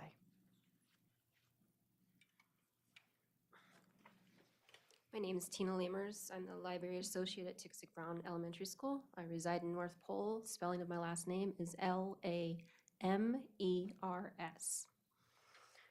I'm here to support the librarians and the assistants. My first position in the Library Media Services was as a library assistant. I was under the guidance and direction of Carol Lee Harris. It was with her that I learned that librarians are the jack of all trades. They are the behind-scene people that are active listeners, that don't want recognition. They are the people that run the safe haven at school, the central hub. They offer an array of different services. They focus on technical services, ordering, cataloging, fixing, collection development, book talks, and preparing materials. They run computer services by maintaining school devices and library databases, distributing technology, downloading apps, placing in work orders, software programming, web page design, and social media sites. Sorry, I'm out of my comfort zone, but I'm doing this for them. They are very well diverse in administrative services, managing libraries, and servicing, negotiating, and communicating with vendors and community members, supervising library assistants and student clerks, teaching, creating events, and preparing budgets. Lastly, and maybe most importantly, they always give. Active listening, connecting people to information they need, be it audio, visual, digital, collaborating with teachers and a staff of 50 or more that need one individual's help to assist with projects, some being done during the same time frame in different areas for multiple students, all while adding extra content into the curriculum being taught for that extra expansion. While they are not classroom teachers, they are educators of many classrooms with a diverse collection of knowledgeable resources and a jack of all trades. Thank you. Thank you for your testimony. Next, we have Myra Kelly.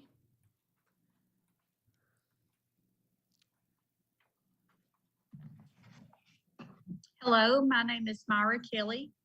I'm a family nurse practitioner with Alaska Behavioral Health. I come to you on behalf of the music program. In light of the recent proposed changes to the school curriculum, it has come to the attention of many concerned parents, children, and music advocates that the school board has intentions of possibly eliminating music education for elementary school-age children by way of budget cuts. As a healthcare provider, I urge you to find an alternative to this decision. The benefit of music-based education is multitudinous. Research has demonstrated that incorporating music improves the student's form of self-expression, communication, cognitive skills, social and emotional development, academic self-concepts, language acquisition via auditory and phonologic awareness, memory, and improved intellectual scoring. Music education provides a foundation for skill building that is unique and is a gateway for lifelong learning. It has been my experience that not all children fit into one societal norm.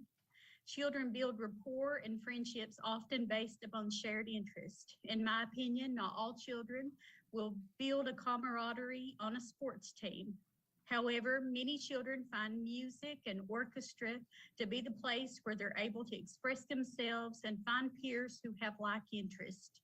Music is a place for children to learn, grow, build friendships, improve cognitive skills, and ignite passions for skills that they can retain for a lifetime. When children grow into adulthood, the nimbleness that comes with youth fades. However, skills that are learned in playing an instrument can remain with a child for a lifetime. For the sake of the children and the music, I urge you to please keep music in our schools. Thank you. Thank you for your testimony. Next, we have Charles Lemke. And after this testimony, we will end with Sarah Gillum.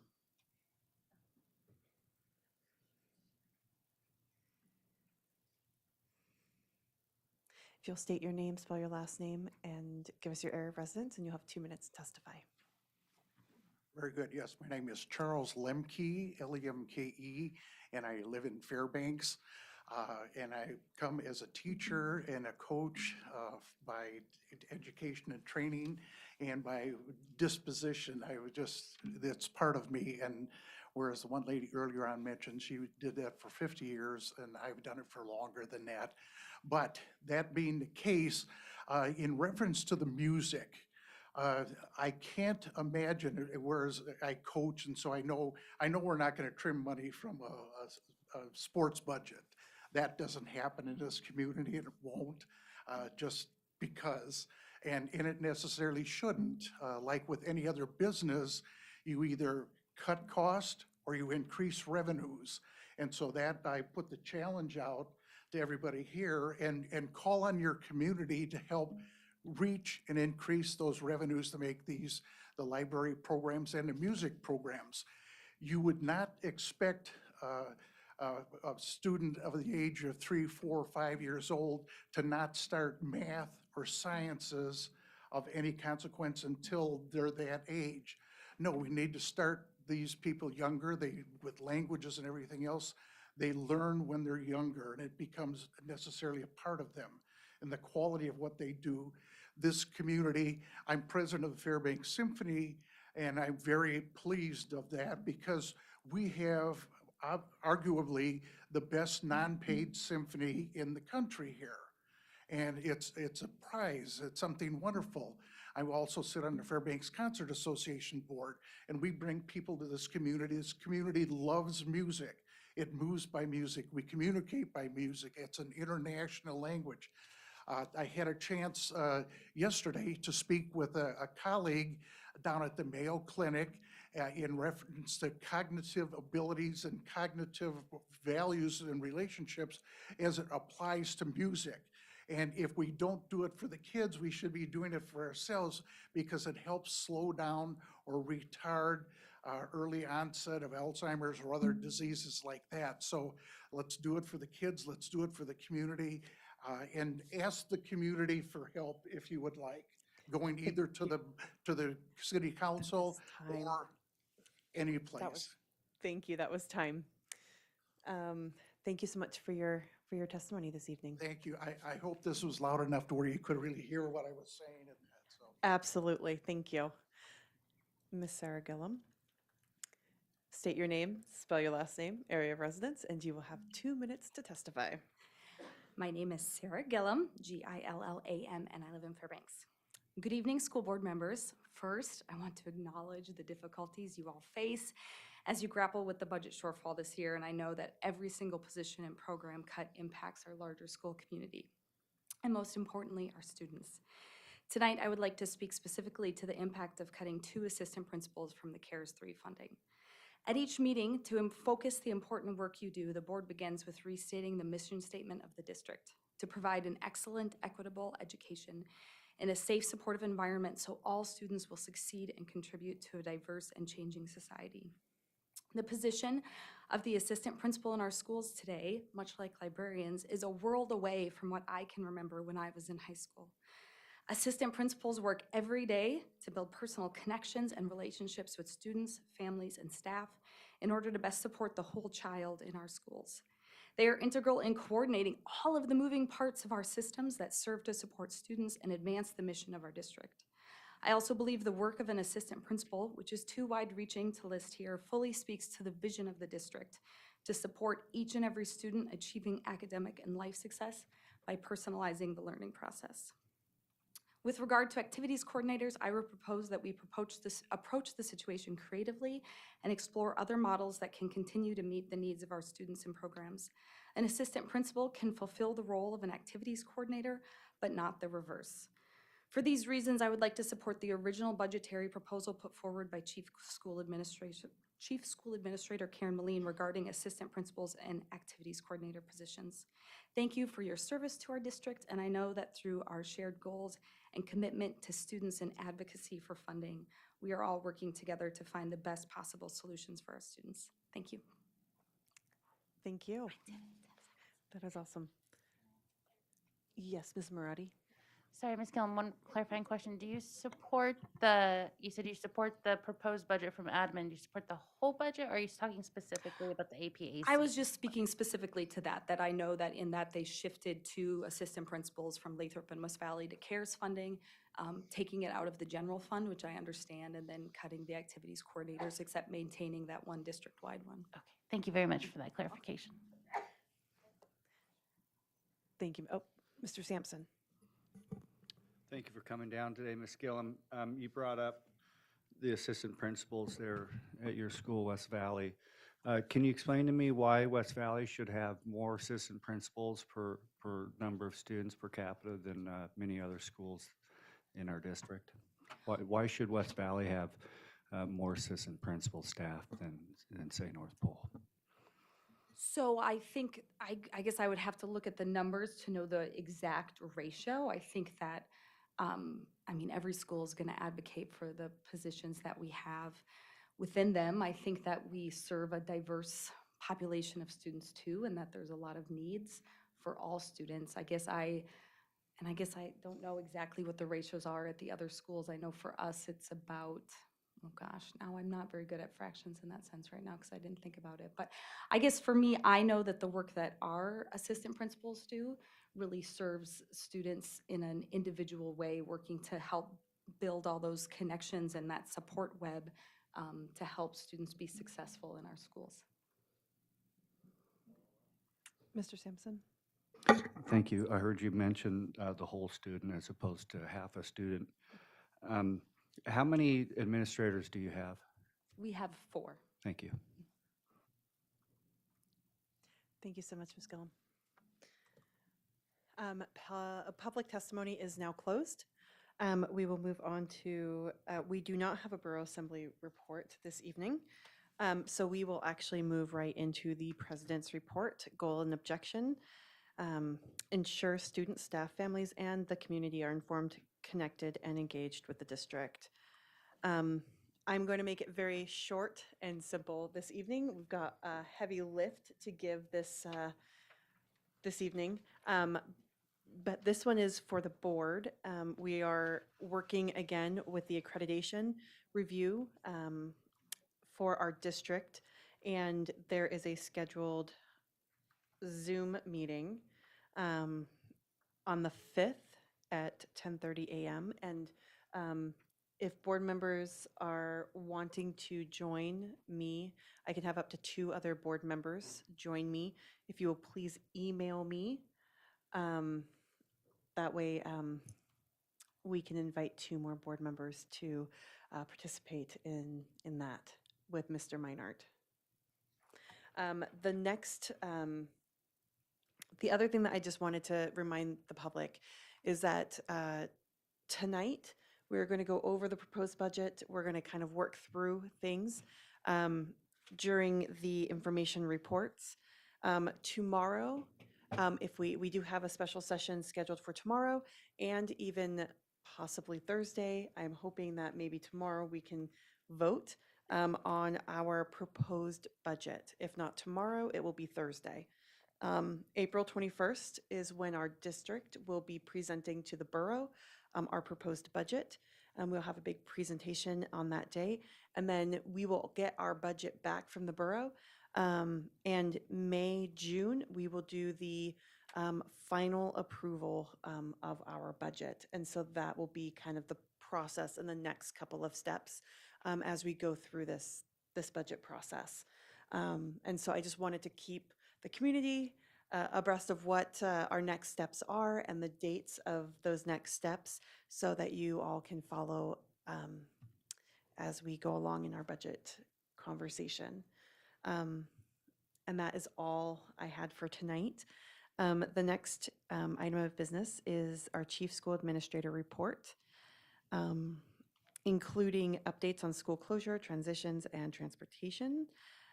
Goals and objectives: ensure students, staff, families, and the community are informed, connected, and engaged with the district. Chief School Administrator Ms. Moline will provide her report, including updates on school closure, transitions, and transportation. Mrs. Moline. Thank you, President Luke. I'd like to begin my report with kind of a status update of where we are in our school closure process. We've submitted all of our documentation. I've been in conversation with Commissioner and those on the approval in the approval process, and we're just waiting for that final approval from DEED on our school closures and the change in the structure of our middle school. Transitions events are being planned. Those transitions events support the sending schools, those schools that are being closed, and the receiving schools, those schools that will be getting the new students in. Those transitions are intended to support families in knowing where their new school is and what's available, meeting some of the staff, getting information specifically around special education classes. The special education department has been working with the receiving schools and the middle schools to establish locations for student programs, and as always in the district, we staff our special education students to their need, and that process is continuing, and it's proving to be very very successful. The receiving schools are very open and excited to have new special education programs in them. The 3 principals of the schools that are being closed meet regularly with myself and Ms. LaPlante, where we talk through, we have our transition team identified, which is a representative from each department. That transition team is assigned to the school to help them through the transition. Our project manager, Dan DeGraw, is heading up all of those systems to make sure all the systems are working. Today, as we met with the principals, we talked boxes and tape and pallets and processes. So that continues to happen. And then in the transportation front, we did reinstate, or we did restore a number of routes, and we have been able to cover those routes. We are facing now the usual springtime challenges with ice on the roads, and that comes every spring in our wonderful community. But to date, we've been able to staff those routes, keep those routes going, and the drivers are in constant evaluation of how to navigate the ice that's coming this spring. And finally, I would like to conclude my report with a very important an exciting event happening beginning tomorrow, and that's our science fair. And that science fair will be happening at Pioneer Park, beginning tomorrow and running through the rest of the week. So that concludes my report.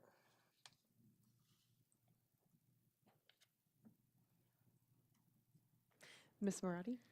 Thank you. Speaking of school closure, did we find out why the commissioner said that he had not received the school closure plan as of recent of last week per the email we received? All I can say is that in my conversation with Commissioner, he had received it and was considering it. And just today, I talked with the department about the approval, and they're in the process. That's all I can tell you. Interesting. I have another question, if that's okay. Go ahead. Thank you. Have you met with the mayor and all of the interior state delegates about financial support for the district yet? I have met with all except, I believe, Representative Hopkins. I have a meeting with him on Friday, and with Representative Kronk on Friday. And I believe I've met with the rest of the interior delegation, at least with their office, their staff or them personally, and some of them on multiple occasions. I've met with Representative Thompson twice, LeBon twice, Prax 3 times. Representative Prax came by here and we had a nice conversation. And then Hopkins, Bishop, and on Friday. May I follow up? Thank you for that update. I asked also about the mayor. Have you met with them? Oh, yes, we have a standing meeting. We were scheduled this week, but he was sick, so it didn't happen this week. Thank you. Thank you so much for your report, Ms. Moline. We will move into action items, new business, and that goes to our consent agenda item number 26, budget transfer report. Core value, be transparent, trustworthy, and professional.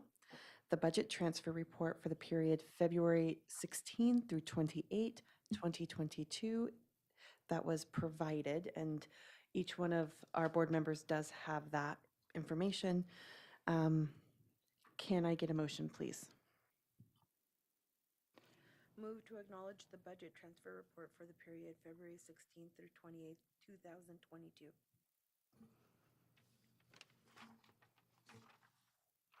Can I get a second? Second. Okay.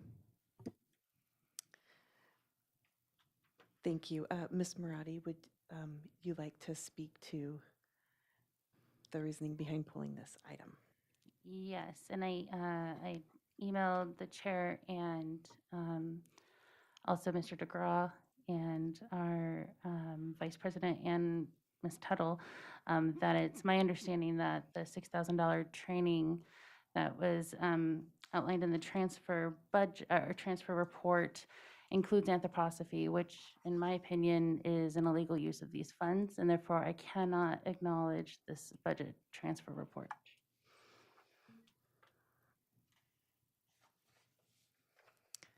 Thank you. Before we turn it over to administration, is there anyone who has testimony on this item? Seeing none, testimony is now closed. I'd like to go to administration. So these funds were approved in the charter. The charter was approved, and as a part of their charter, the training for the Waldorf training was a part of that. So this particular training has already been approved by the board, and this is just the budget transfer of them doing what was in their charter. So as far as the budget transfer, It's just something that happens because they're doing what was in their charter. So that's where we are right now with that.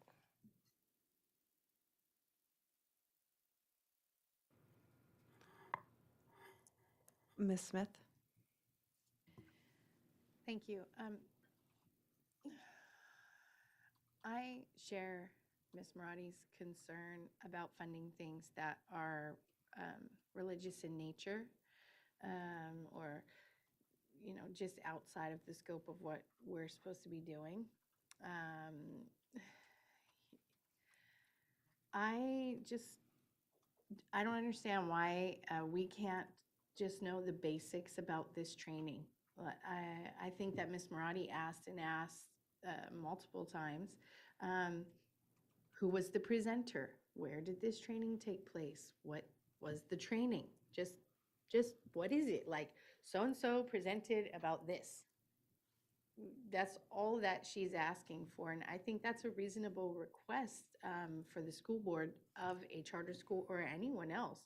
That we have that responsibility of fiscal responsibility in approving these line items, and if they're used for things that are not appropriate, we can ask that question, and I would hope we can find the answer. And I got the answer in the email that they used it for training. And the name of the training is Social Emotional Education and Waldorf Education. So I just decided to look up what is social emotional education, Waldorf education, and they actually call it something different.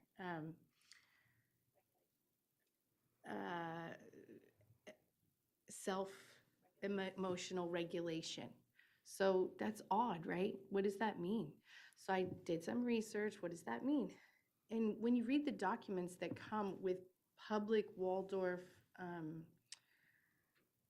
information about what self-emotional regulation is, it is really cultish and religious, I think. And I think that is directly contrary and offensive to Christianity. Like, I was just reading it and thinking, ugh, like, I don't want to be near this. And if my kid was presented that information in their school, I would sue the school district for undermining my religious beliefs through funding it in public education. So I wish also to know who was the presenter, what was the information.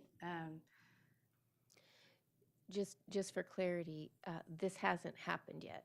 This budget transfer was that they haven't attended the training yet.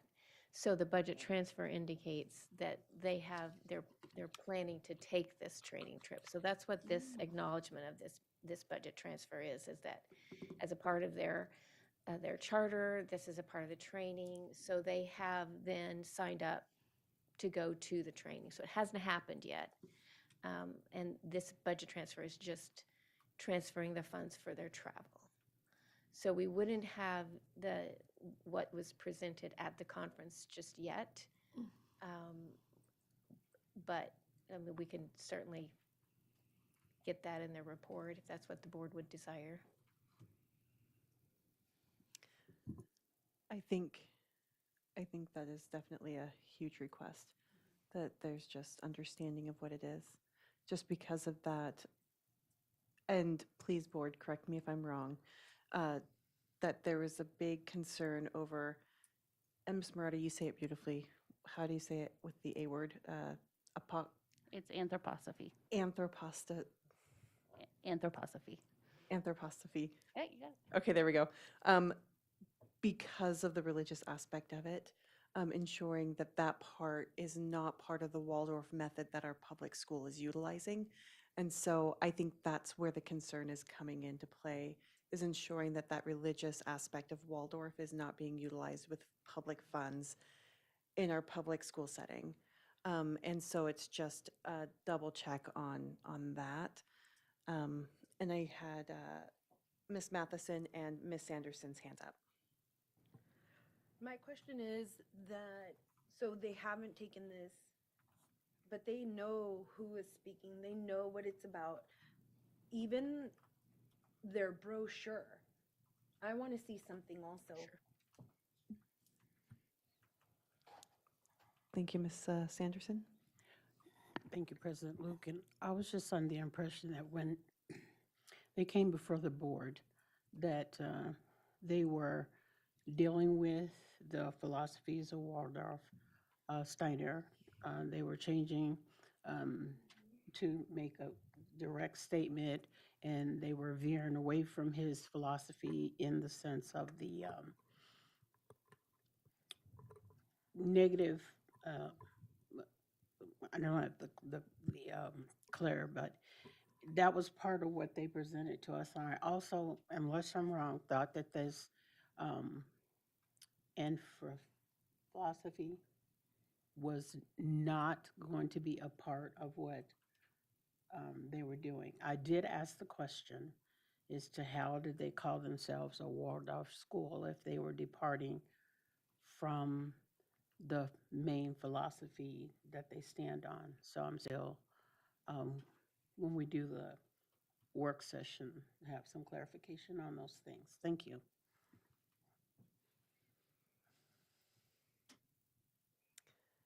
Ms. Marotti? Just to bring it back to the budget transfer report, the state constitution says that schools and institutions will be established free from sectarian control, and no money shall be paid from public funds for the direct benefit of any religious or other private educational institution. So that being said, and knowing what these funds are proposed to be spent on, again, I can't acknowledge this. There's no approval because it's under our threshold, but I can't even acknowledge this as an acceptable situation. Ms. Smith, Mr. Doran? What happens if we don't approve the budget transfer sheet as written? Like, is there a don't approve that option? I mean, what are we talking about? I mean, I see Mr. DeGraw is shaking his head. So why are we even debating this if there's no option where we don't approve it? Mr. DeGraw. If I may, yes. So the issue appears to be the usage of the funds and the purpose of those funds, not the transfer. So I'm not privy to how the board became aware of this issue. If it was the transfer report, that could be what it is, but the issue, to me, what the board is discussing right now is the usage and the purpose of those funds, not the actual transfer of the funds. So that's where there's a place that we kind of need to divide here, and that's the actual transfer of funds, and that's the approval of the use of those funds. So they're two separate things.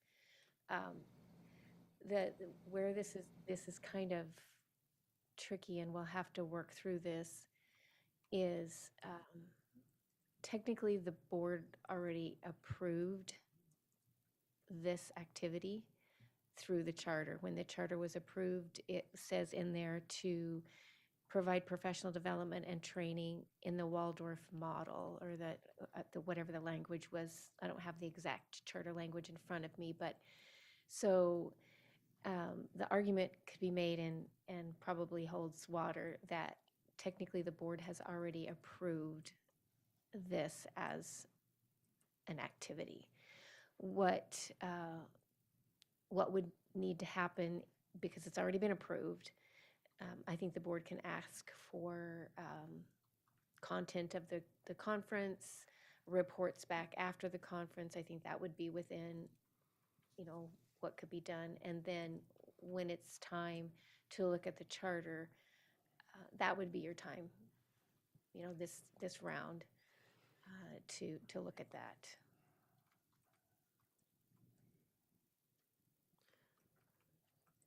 Mr. DeGraw? No.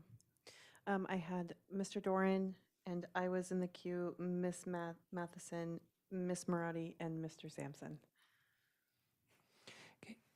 I don't have a problem with this transfer. it's a line item transfer within their accounts. It is for training, Waldorf training, but, you know, so that's all within keeping of what they've said. There's the whole public Waldorf Association, and when we've talked to Boreal Sun before, they assured us that distinction between what public Waldorf does and the others, and perhaps other segments of Waldorf schools.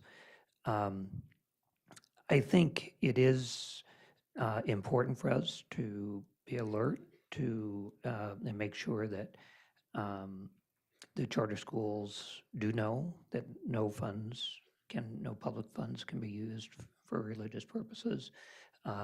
I know there's a school elsewhere in the state, a charter school, that has come under concerns about that, and that has been addressed by that district.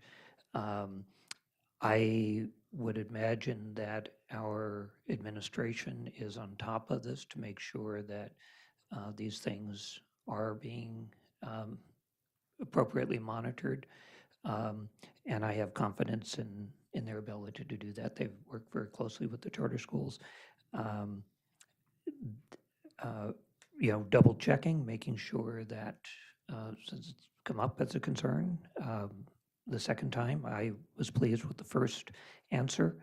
And I have confidence that they will make sure that they stay within bounds. So again, I don't have any trouble with the transfer. It's within that, whether they use that funds to attend something else for training or something like that. That's, you know, that's within their parameters. So the transfer is still there. If we have concerns about the specific activity, and just I would ask administration to just ensure that it's within the appropriate bounds of state law. And I think today, as we're the state is looking at charters as more and more have come into the state, there's more reason to monitor in general, but I have no problem with this transfer at this time.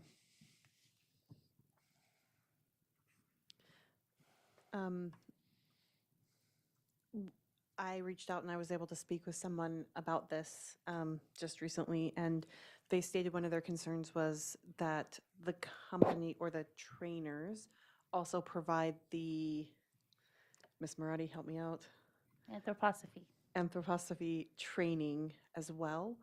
That's a company that provides that. Whether they're going to that training or not, I think is just the big issue here. Obviously, this is a transfer that has happened that is below the mark that we would have to approve.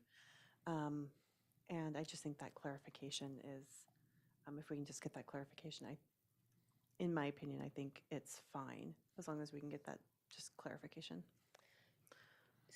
So we're clear and get the board, so the board would like information about the sessions that are a part of this training. And then after the training is attended, report on what sessions and content. Is that right? Am I understanding your ask? I will defer to Ms. Marathi on that. I think if we're relying on afterwards, then the funds were already spent. If it's afterwards that we're finding out what the sessions were about, I would say that before the transaction should be approved, then it should be clarified that there will be no anthroposophy involvement in the training that they may be attending. And I'm not sure if that's Ms. Beam or Mr. DeGraw who oversees that, but I think Ms. Smith. Yeah, and then we've got Ms. Matheson, Ms. Marathi, and then Mr. Sampson. Okay, so I appreciate the item being pulled for discussion. You know, I'm going to vote yes and approve the budget transfers because they, it's normal. They can go to their training. But pulling it lets them know that we're looking after what they're doing, which I'm pretty sure they know. Sometimes I wonder if they care or think that there's no consequence to not, no, no, no, no, no. I just wonder, are they just operating and with total immunity to their behavior? And just by pulling the budget transfer report and discussing it is hopefully getting the point across that it's important that they follow the rules. And I hope they follow the rules because the information that I looked at regarding the topic that they put forward as their training was offensive. Ms. Matheson? Thank you. I think that you said it exactly the way that I would have said it. So thank you. Ms. Marati? In regards to the comment that the board approved the charter and therefore our hands are tied, in summary, when we approved the charter, we were told on public record that anthroposophy would not be involved. So I think the board, at least I approved the charter with the intent that anthroposophy wouldn't be involved, and now it appears that it is and could be clarified otherwise. And then also, could it be explained that had this not been pulled from the consent agenda and the discussion had not ensued, how would admin have become aware of what it really was? And that might bring us some peace of mind and allow us to move forward. So, as you've already heard tonight, Borealson has had a lot of work and a lot of attention from the administration, from Mr. Meinert, Ms. Beam, had multiple meetings with them, multiple conversations, and this is a part of that. So this isn't news, or this school has been a regular part of our work, and working with them, getting that, this list and their training and their, earlier this spring, they worked with AASB on just a better way to do things. So it would come out through our regular work with this school and our regular processes that we use with this school. So there's layers of complications here, and this is one of those layers that we're working through.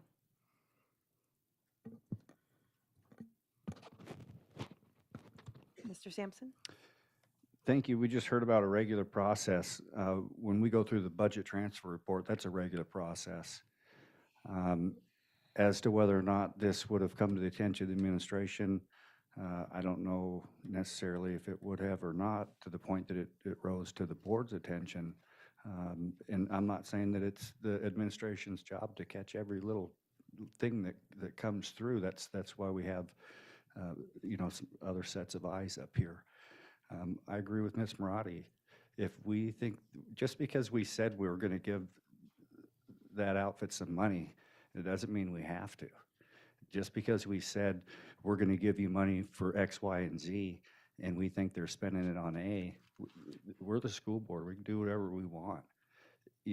If we have a problem with what's going on over there, you don't find out after the training. There's issues that have come up about training teachers. 33, not even reportedly 33% of their teachers have training. Well, they're asking to go to Waldorf training, so it's kind of counterintuitive what we're talking about here. But I don't know if that's necessarily the Waldorf training that is mentioned here in that packet that was given to us. I'm 100% in favor of not allowing these funds to go through. It's not a big deal. No one's losing their finger. We just tell the admin, no, they're not getting the check cut, and they can come back with a more respectful response to the board. When the board asks for clarification on what that money is going to, and we get told basically, to kick rocks, I will kick rocks at the end of the meeting, but I'll tell you how I'm going to vote. I'm going to vote no until I get a more respectful response, something that's a little more clarifying. Ms. Molina is correct when she says there's been an ongoing conversations with this school, and it's taken up a lot of the board's time. I've gotten numerous phone calls, dozens of emails about what's going on at that school and what's not going on. I can't tell you exactly what's going on, but when you put yourself on the radar, you're on the radar. I'm voting no. We can deal with it down the road. So can they.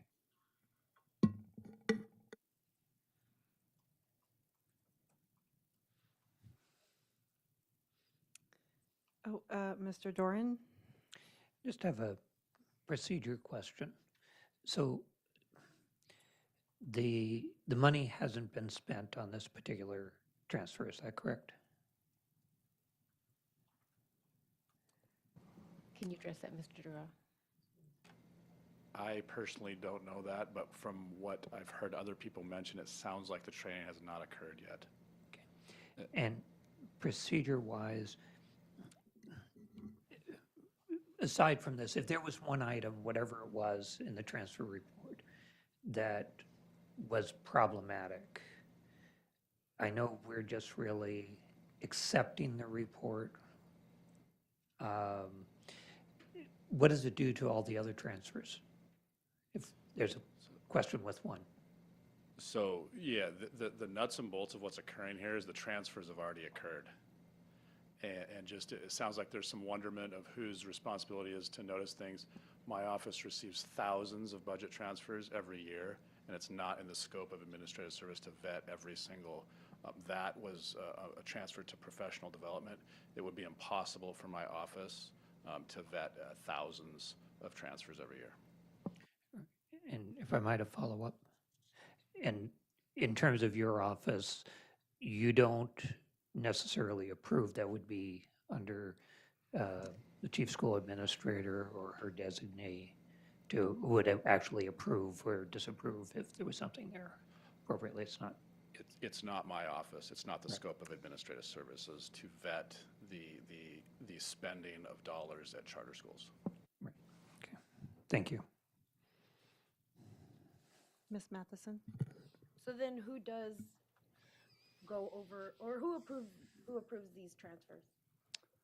So the way that it works in the budget transfers is that, especially within a charter school, the charter school gets their money. And they have a budget that they are responsible, the APC they are responsible for spending that money. And the money has to be spent within the parameters of the charter that the board approved. So I'm assuming when the board approved this charter, they came with a budget and how they were proposing to set up their school and all of the systems in their school, and how they would plan on spending their money.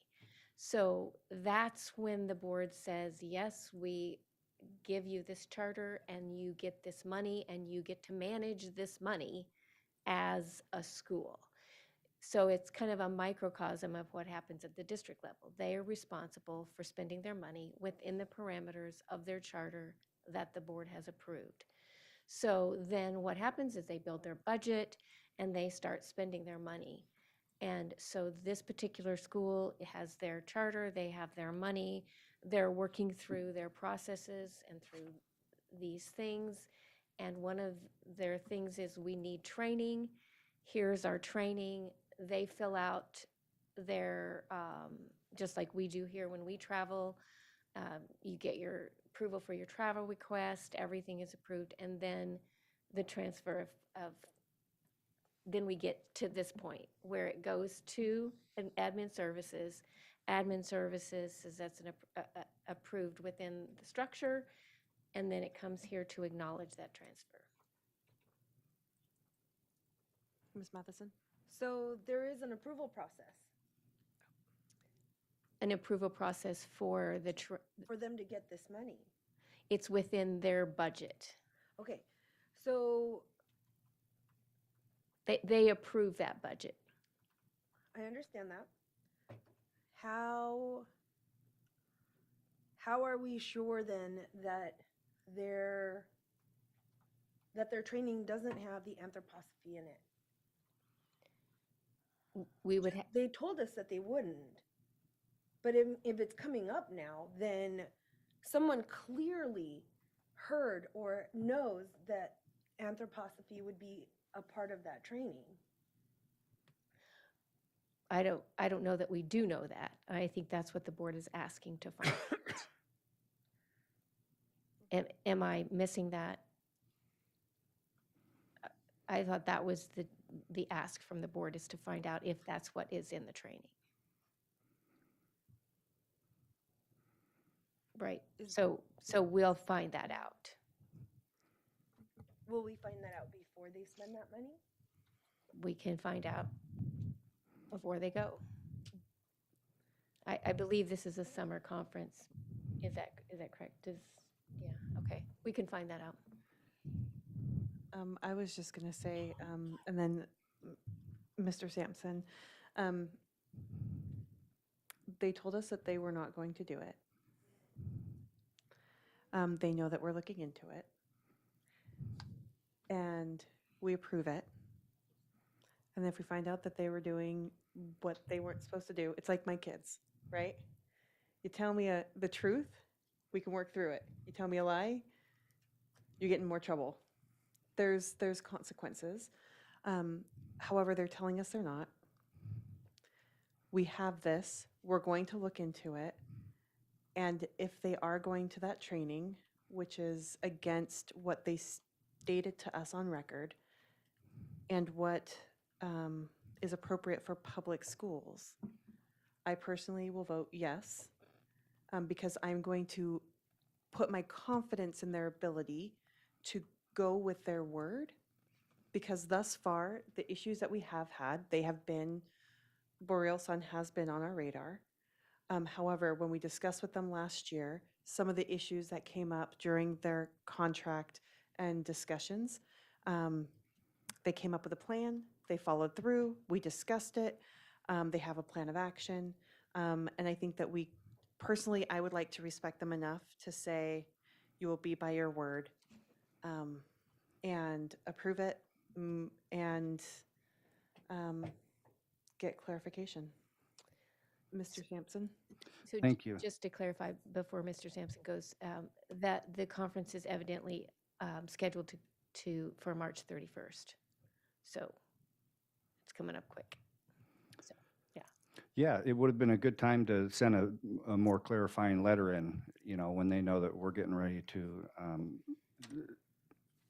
say, give a thumbs up to the transfer. The question that I heard was who approves the transfers? It's kind of a process that's, as Ms. Malin said, it's evolving. It goes from one step to another. But we're the end. We are the end step. We are the ones that approve it. And as Ms. Luke mentioned, they said they're not going to do it. We should trust them. We should take them at their word. Personally, I don't. I don't trust some of the stuff coming out of that school. I've got too many issues. This packet's too large to make assumptions. And we're talking about, a spiritual or religious aspect of training. And I would say that even if that's not even a part of the scenario, that they could guarantee that that's not a part of the scenario, we are the ones that are saying, yes, here's the money that we are allocating to you, which we said we would give to you for training. But I have some questions about the training and them meeting the requirements of their training for their staff, and whether or not this is where that money needs to be spent. When they say they're going to do something and they can't meet the training standards, and then they're asking us for money to go on a trip to go do some other standard, some other training, it doesn't make sense. And I'm not saying that they only have 33% of their teachers are at the Alliance for Public Ward-Off Education Standards, certified teachers. I'm not saying that they promised they would have 80%. That's what was stated today. I don't know if that's fact. But if they told us that they're going to have a 5-year plan and have a certain percentage of their teachers up to a specific level, then I expect that to happen. And if they want money for training and that hasn't happened, they better be allocating it towards what they said they were going to do. And, you know, I'm sorry that I'm not all up to date on exactly what's going on over there, but frankly, I'm a little fed up with it. I can't keep track of it all. It's too much. And, you know, if I could have some clear, honest communication from the school, it'd be appreciated. Ms. Sanderson and then Ms. Smith. Yeah, just for clarification, that's what I thought I heard, but, you know, it should be a matter of record. We approved their budget, we approved their charter, and we could look to see what was stated to us. To me, I've not received it. It's always interesting when only some of us get the emails and the phone calls. I've not received any emails or phone calls except for, you know, the email that was sent, but one that I received, know of. Anyway, but when they came before this board, the head teacher was very transparent with us. She shared information. She shared the things, the philosophy that they were correcting, that they were not going to be part of his dogma, and how she was trying to, they submitted themselves to our diversity, inclusion, equity training. They came back and they have been, I just see the head teacher and certain people trying to work to meet what we asked them to do. They have been very clear and transparent about that. There seems to be some unhappy people who are working at the school, and that's causing whatever that's going on, because we continue to have parents who come before us and say, I'm happy with the education my child's receiving, they're thriving, they're growing, I can support that. Even when one of the teachers or the ACP committee person who didn't get on the committee, he said, I'm still sending my children there because I believe in what they're doing. So I think we just need to slow down. We need to hear everything that's going on, and we just need to understand that personalities get in the way. So I'm not sure how we heard about the transfer or what it was going to be doing, or maybe I just didn't follow and understand when I looked in my board packet. But they have, my way of thinking, they have been transparent. The head teacher has come before us. She's taken to task the things that we asked her to correct, and she's acknowledged this this stigma that was attached to their school. I'm saying that we need to have clarity, and we need to support, and we need to not make judgments till we have everything in front of us. And the money, we approved the money, and it's already been approved. So I don't know how we can pull that back and what that would look like to our stakeholders. Because if we do it for them, we pull back something we approve for this person or this school or institution or function, then, I mean, that's us not looking and not doing our fiduciary duty. So I'm not comfortable. So that's all I have to say about that. Ms. Smith and then Ms. Marati and then Mr. Doran. And I do want to be respectful of the fact that we still have budget discussion tonight. Thank you. I just want to say, like I said before, I'm going to vote yes for this because we actually don't have authority over this part of the charter schools. You know, we went through this really particularly about what we do and what we don't have authority over the charter schools for. And we don't have authority to like approve their professional development. That's not in our zone, right? I mean, we do have to approve this transfer, but the point of why I agreed with Ms. Marati about some discussion. I know we were going to discuss it for an hour, but it should just be publicly said, hey, this is a concern. It's just adding to the waterfall of concerns, and moving forward. Because I don't personally feel that we can say yes or no, or that they have any obligation to present us, with what they're doing. If we ask them, they should tell us, because that's our relationship that we have agreed to.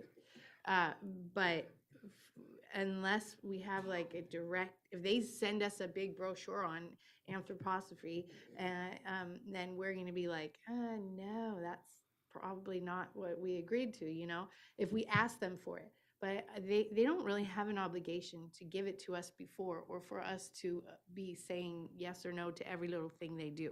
They do have autonomy. I mean, if there's anything we learned over this year of drama with this charter school business, is there's some things that they can just proceed with, and we're just filtering through their money. I think that might be a misconception that some board members have, that we give them money, but it's actually the state that gives them the money. And we're just sort of like passing it through. So I don't know. I think it's just a misunderstanding. But I agreed with discussing this further, just to make the public aware of the issue.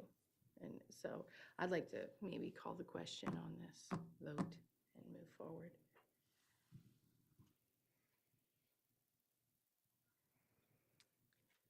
We have a call to question. So we go straight to the vote, correct? Ms. Tuttle? Well, Did anyone Oh, object? is there any objection? there's a point of order. You can't discuss something and then call the question. She can discuss it and then someone else can call for the questions.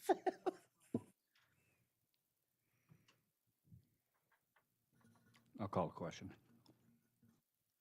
Is there any objection?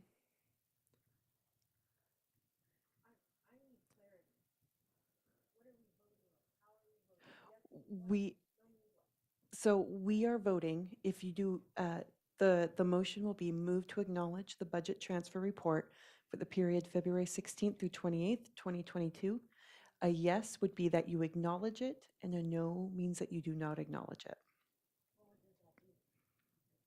It doesn't do any.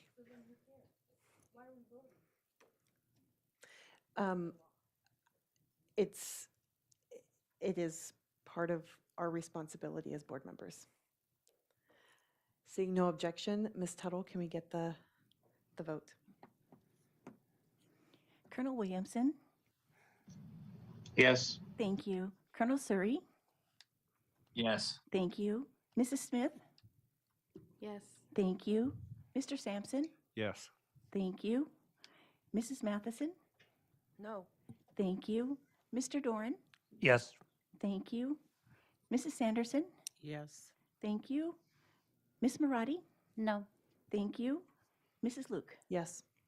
Thank you. Motion carried.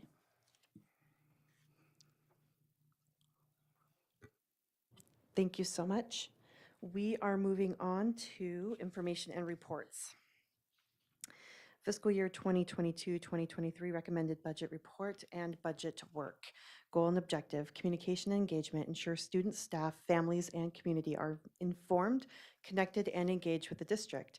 The board and administration will provide a report on the work done to date to develop the fiscal year 22-23 recommended budget. Following the report, the board will continue its work on developing the recommended budget.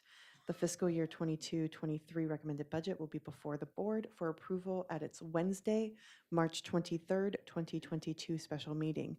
The recommended budget is due to the borough by April 1st. And before I turn it over to Ms. Molina and administration, I want to thank firstly the work that we did yesterday. It is only Tuesday. Yesterday, Monday at our work session. Sorry. This week has been a blur already. And I also want, as we go through this discussion, I really want the board, because we really had really good discussion yesterday, I want the board to really think about what is our goal, what is our main objective, what is our end thing that we are wanting to accomplish.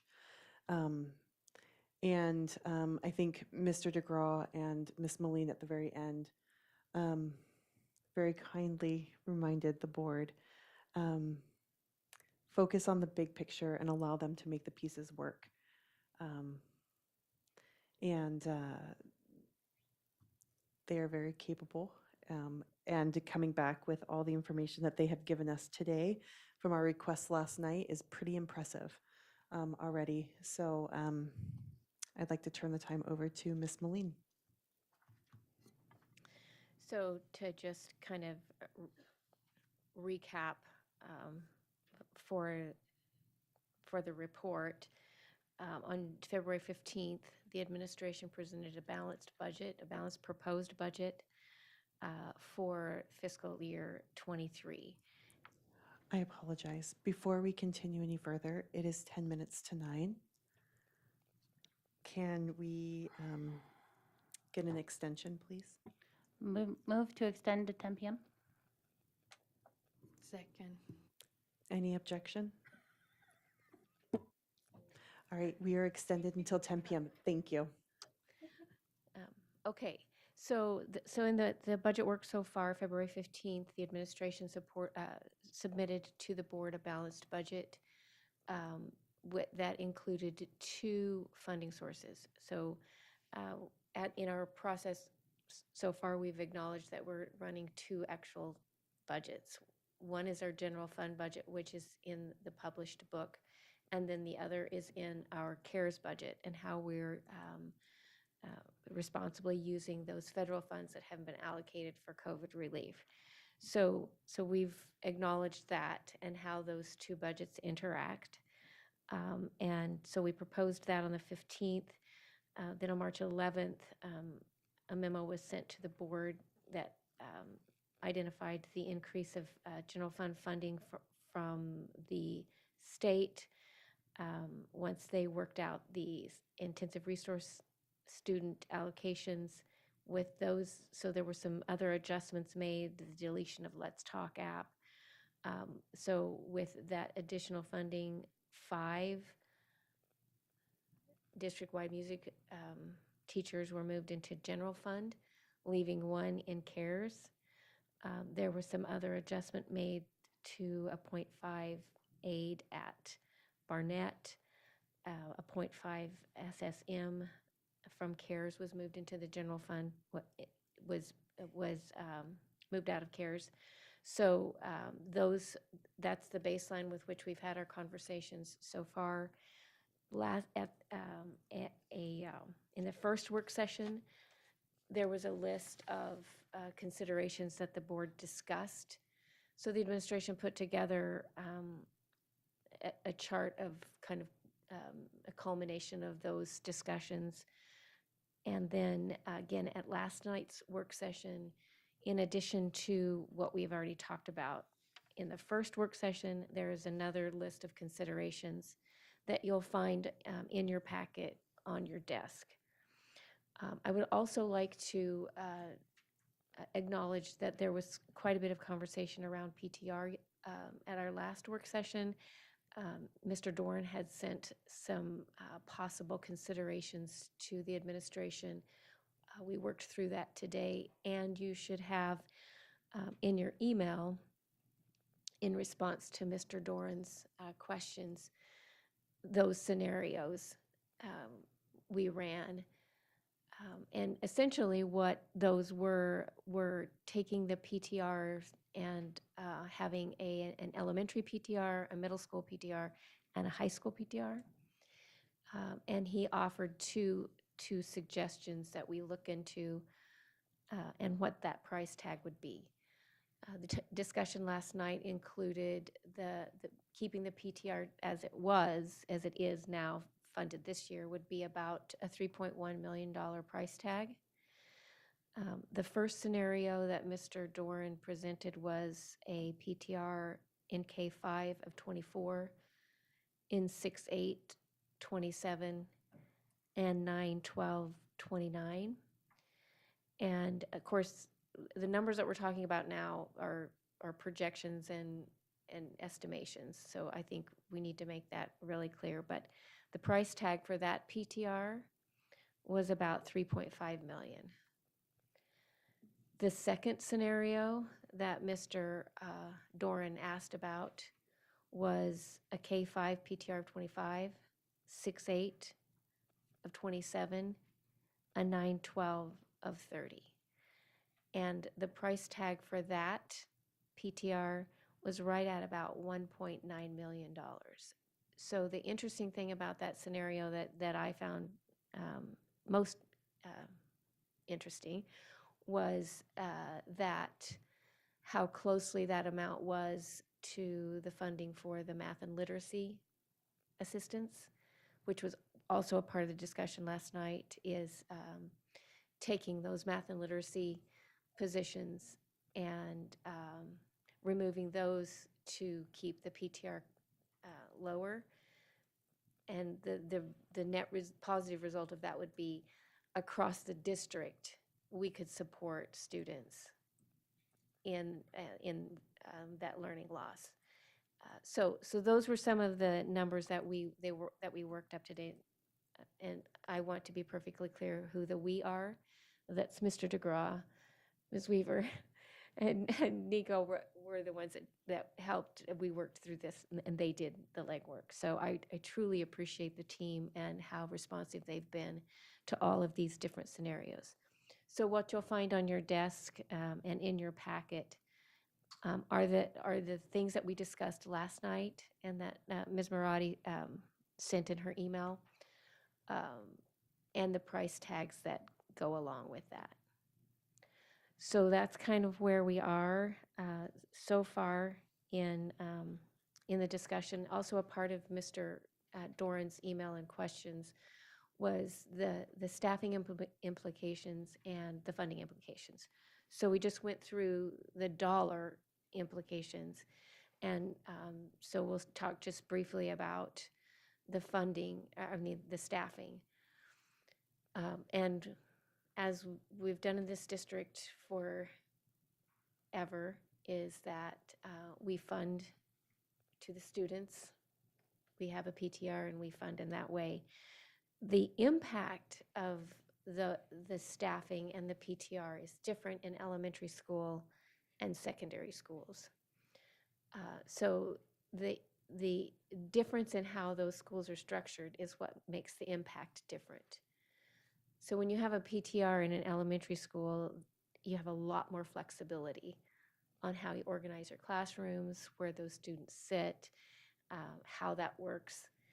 When you set a PTR in high school and secondary, that process is happening right now. Kids are signing up for their classes, schedules are being made, courses are being identified. So the impact of that is that a lower PTR in secondary schools opens up more options for flexibility, while in elementary school, the higher PTR is a little more manageable. So that's to answer Mr. Doran's email questions. Those are the numbers. Everything else is on your sheet. So that's where we've come so far.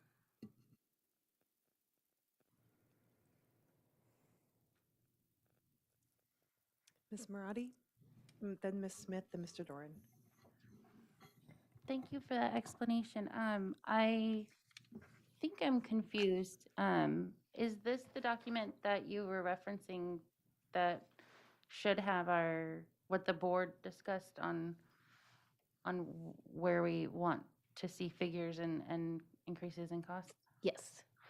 So I sent that email to Ms. Luke, Mr. DeGraw, Ms. Weaver, and Ms. Tuttle last night per Ms. Luke's request, and most of it is not on that list. So I'm not sure if there's a reason, or if there's somewhere else, or if I'm misunderstanding this list. So thanks for that clarification. Some of the things that were mentioned last night, and specifically the combination, like combining CEC and innovations as one possibility.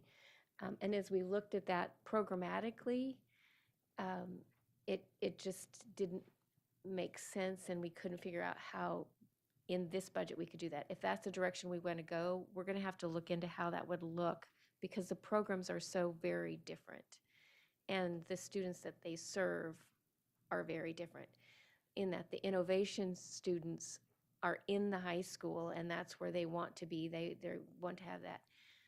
Well, CEC is not. So if that's the direction the board wants to go, is to combine those two programs, that's going to be a process that will take some time to look how you meld two very, very different programs. And I'm not sure that the cost savings at this point, well, we just couldn't come up with how that would happen, because they're two so very different schools. So that was one that does not appear on this list. If there were other items that we missed, then we can get those to you. May I follow up? Go ahead, Ms. Marati. There are 6 other items that were missed. One was combining the CEC and SMART counselors. The American School Counseling Association suggests that school counselors PTR be 250 to 1. CEC has about 75 kids. SMART, on a high capacity time, may have 25 kids. That's 100. But they each have their own full-time counselors. So that was one that I wanted the board to consider, but it is not on this list. Other things that are not on this list that were in my email to everyone include eliminating the Assistant Director of Facility Management additional position that was proposed, as well as the HR assistant, additional HR assistant that was proposed, and the additional nutrition services aide that was proposed. Also, eliminating all staff travel. I see that staff travel only lists 3,500, but all staff travel should be about 115,000 according to the budget book, unless I read it incorrectly. And then I also supported the elimination of the proposed elementary, middle school, and charter school tutors, but I don't see them on this list either. Okay, thank you for that clarification. Those topics that you were covered were a part of our conversation, and I apologize for not including that in my remarks. The school counselors for SMART and CEC, the reason that those two programs have their own counselor is because of the intense needs of those students that are in those programs.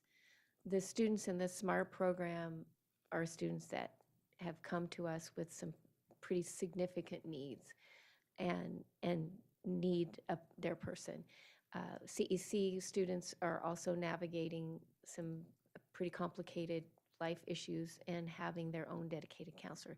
So when we looked at that programmatically, the feasibility of that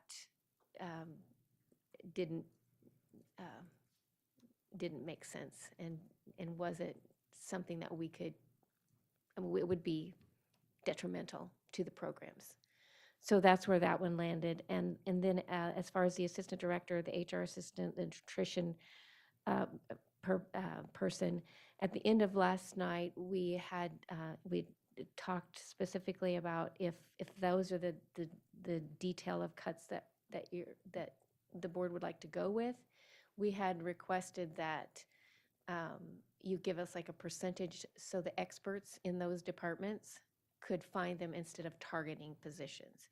And we could work through the percentage decrease. That was an ask from myself and Mr. DeGraw, that we could work through where we find those cuts instead of targeting positions. So if that's direction when we go, then we would need to know what kind of percentage we're looking at, and then we could find where those would have the least amount of impact without saying this position, that position. And the all staff travel, that number is what there's negotiated agreement travel in in our union agreements. So we subtracted out what those are, what those requirements are, and that was the figure that was left. And then the tutors were a part, the tutors that are in the CARES money was addressed in the PTR conversation. So if we eliminated those, it would be about $1.9 million as indicated on, we didn't put that on the PTR count. So depending on how we want to address PTR, the 1.9 math and literacy assistance in CARES would equal that.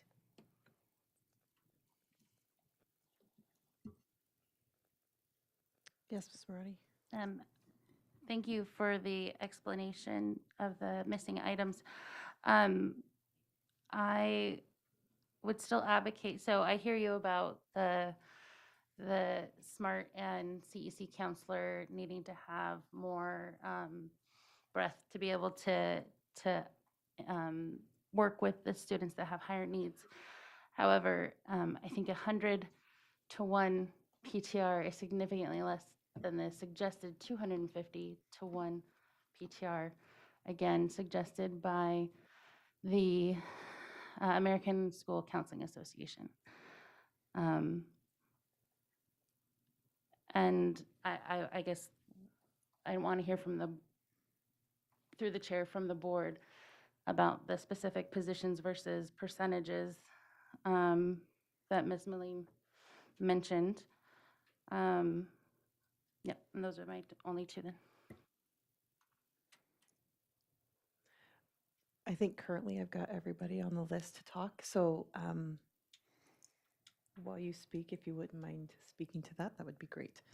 Next, we have Tim, then Ms. Smith, and actually myself, and then Ms. Sanderson. Oh, sorry, Mr. Torin. That's fine.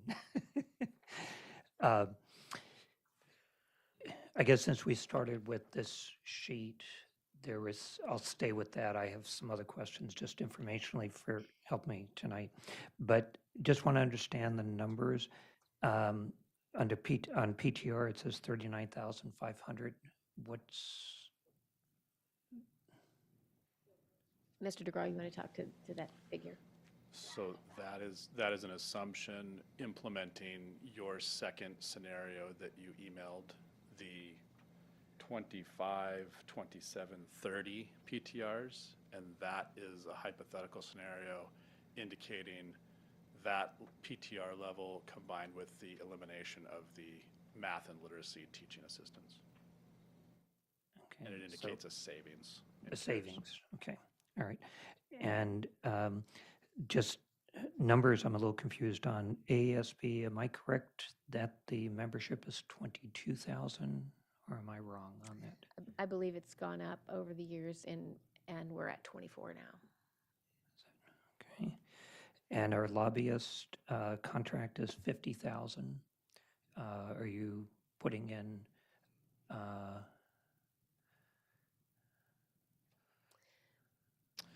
And I can respond to both of those, actually. It's important to note that the dues, for example, with the ASB are not the only expenditures. So there are other expenditures almost every year associated with our ASB membership that go beyond the dues. So like if we contract for the training, okay, so Correct. that's what we Correct. spent with the training. Correct. So really, you can make the argument 24,000 is a conservative number. Okay. The same issue applies if the salary for the lobbyist is 50,000, we're likely there's travel benefit costs as well associated with that position. Okay. So again, it would include expenditures beyond the salary, the contracted amount for the lobbyist. Okay. On the best marketing, I know I mentioned cutting 40,000, keeping it at its current 10,000. Why 20? These are the conversations, discussions that we've had in the last 24 hours. These are the suggested adjustments and amendments that administration is going to put forward, and the board,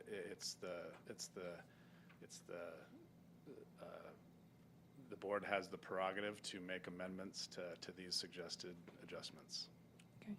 And then the last part is board stipends, savings to CARES, and district-wide art support savings to CARES. I don't understand those two numbers. The board stipends, that needs to be changed to savings to general fund, and the district-wide art support is in CARES, so that would be a savings to CARES. So that's the complete elimination of stipends Correct. that are part of, okay, well, we'll debate that later. Okay. And what was the district-wide art support with just savings to CARES? Was that just, you're That is- suggesting you there's can currently cut that 100 120 to 50? Is that what you're saying? Correct. Okay, thank you. And I'll pause there and put me back in the queue. Ms. Smith? Thank you.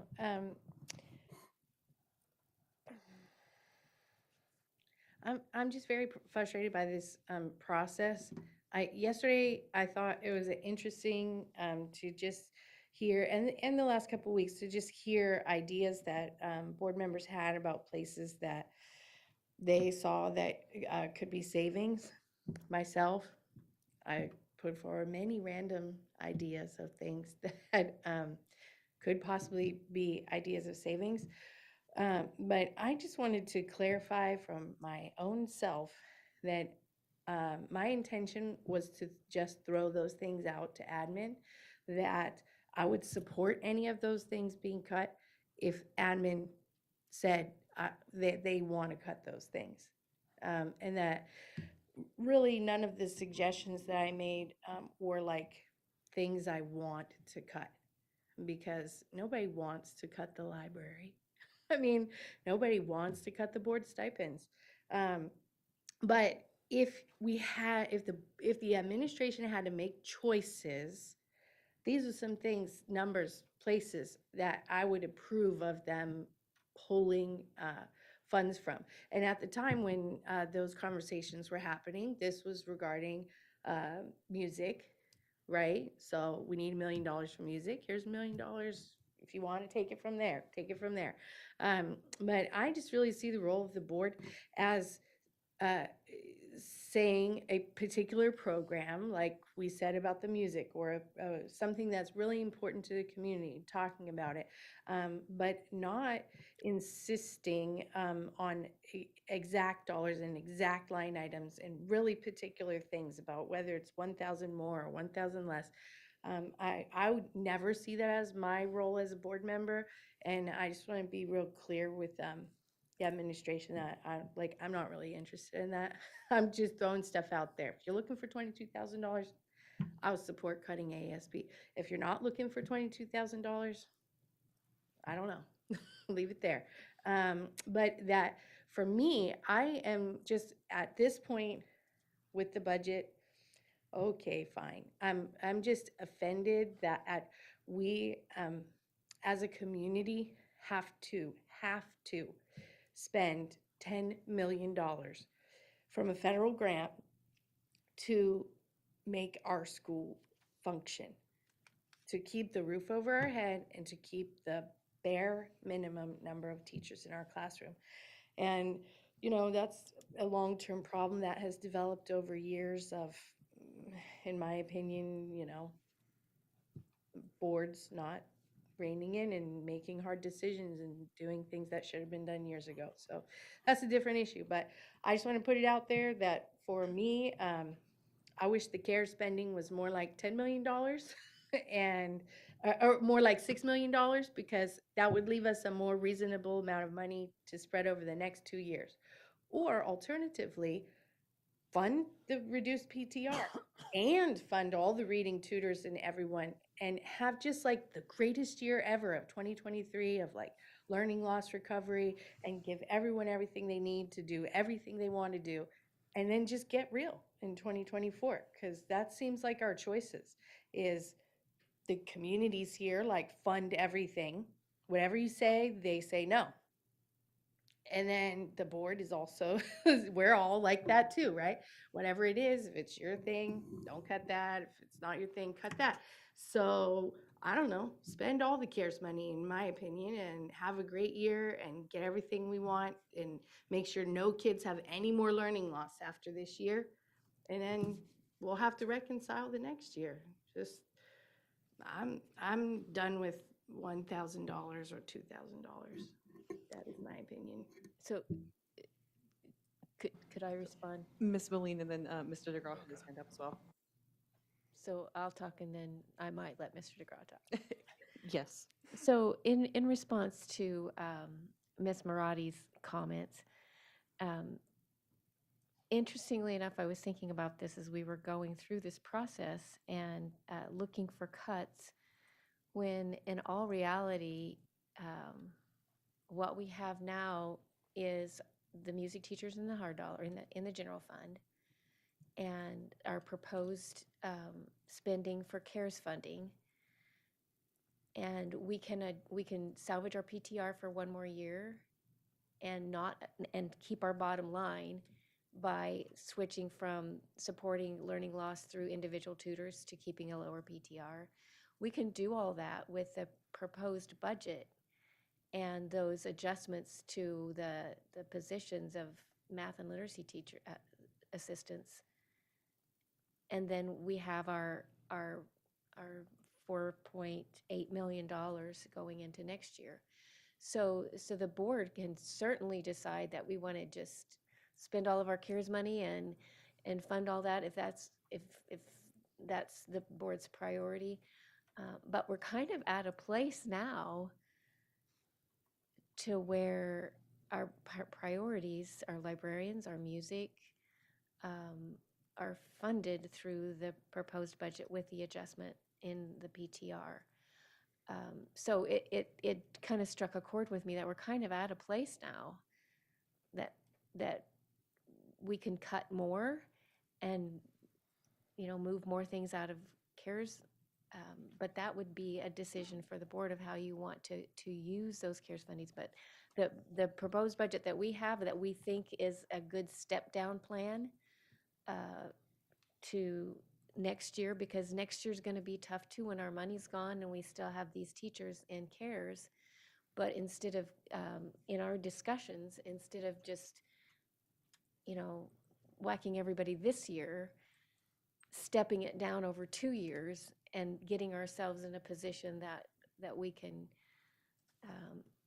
hopefully absorb the impact a little better. So I kind of resonate with what Ms. Smith was saying, in that we're at a pretty good place in our budget right now at the proposed budget. So now, Mr. DeGraw.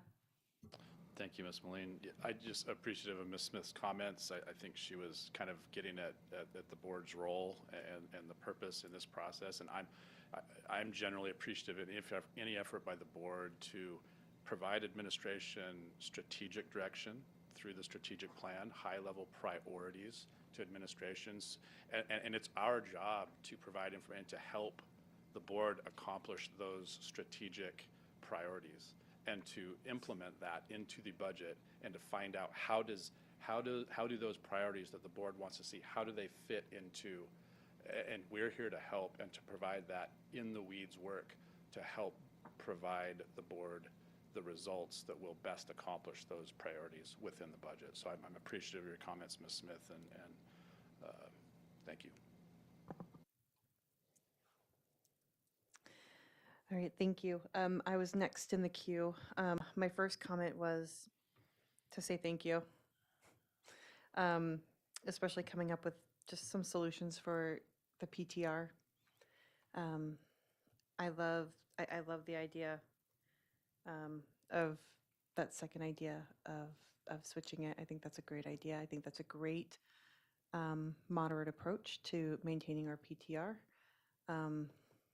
While staying within our budget. I am of the same feeling with Ms. Smith. My only concern, because honestly, I know I've talked a lot about assistant principals. We've had a long discussion about activity coordinators, not athletic coordinators, activity coordinators, things like that. I'm going to leave all that up to you.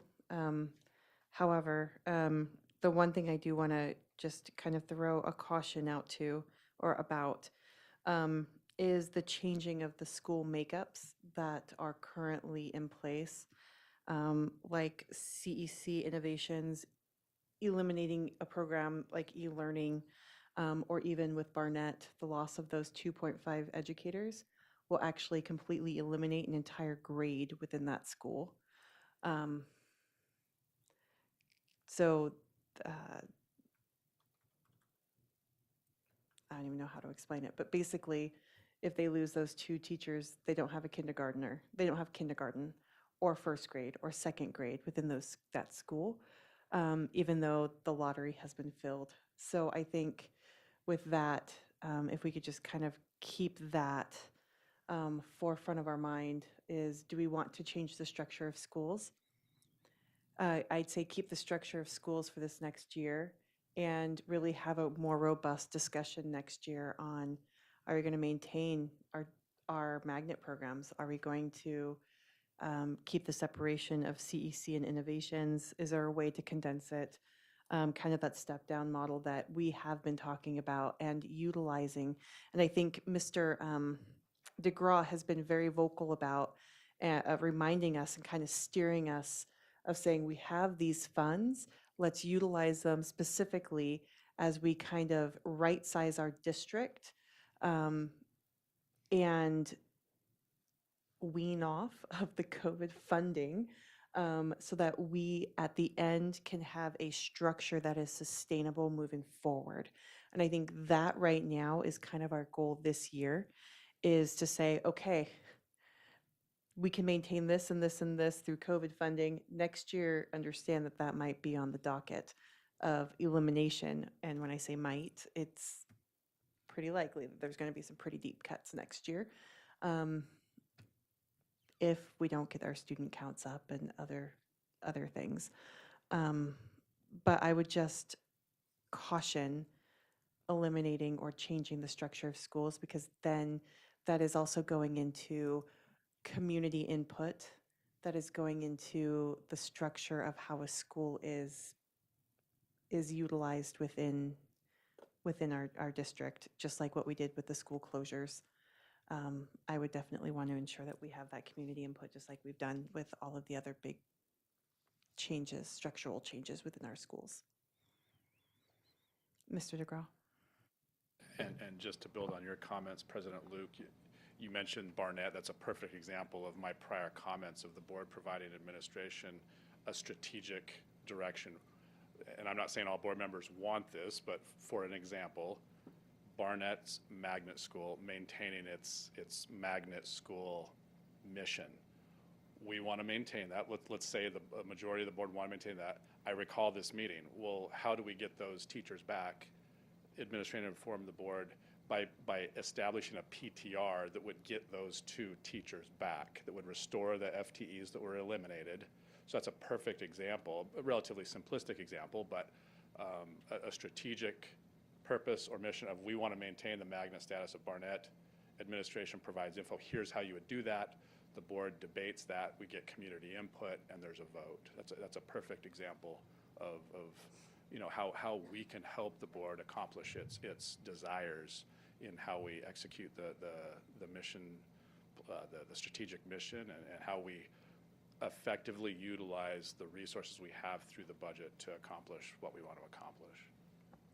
And somebody actually asked me about Barnett today, and how is it that charter schools don't have this loss of educators where Barnett does? And it's because charter schools don't have to maintain our school district PTR.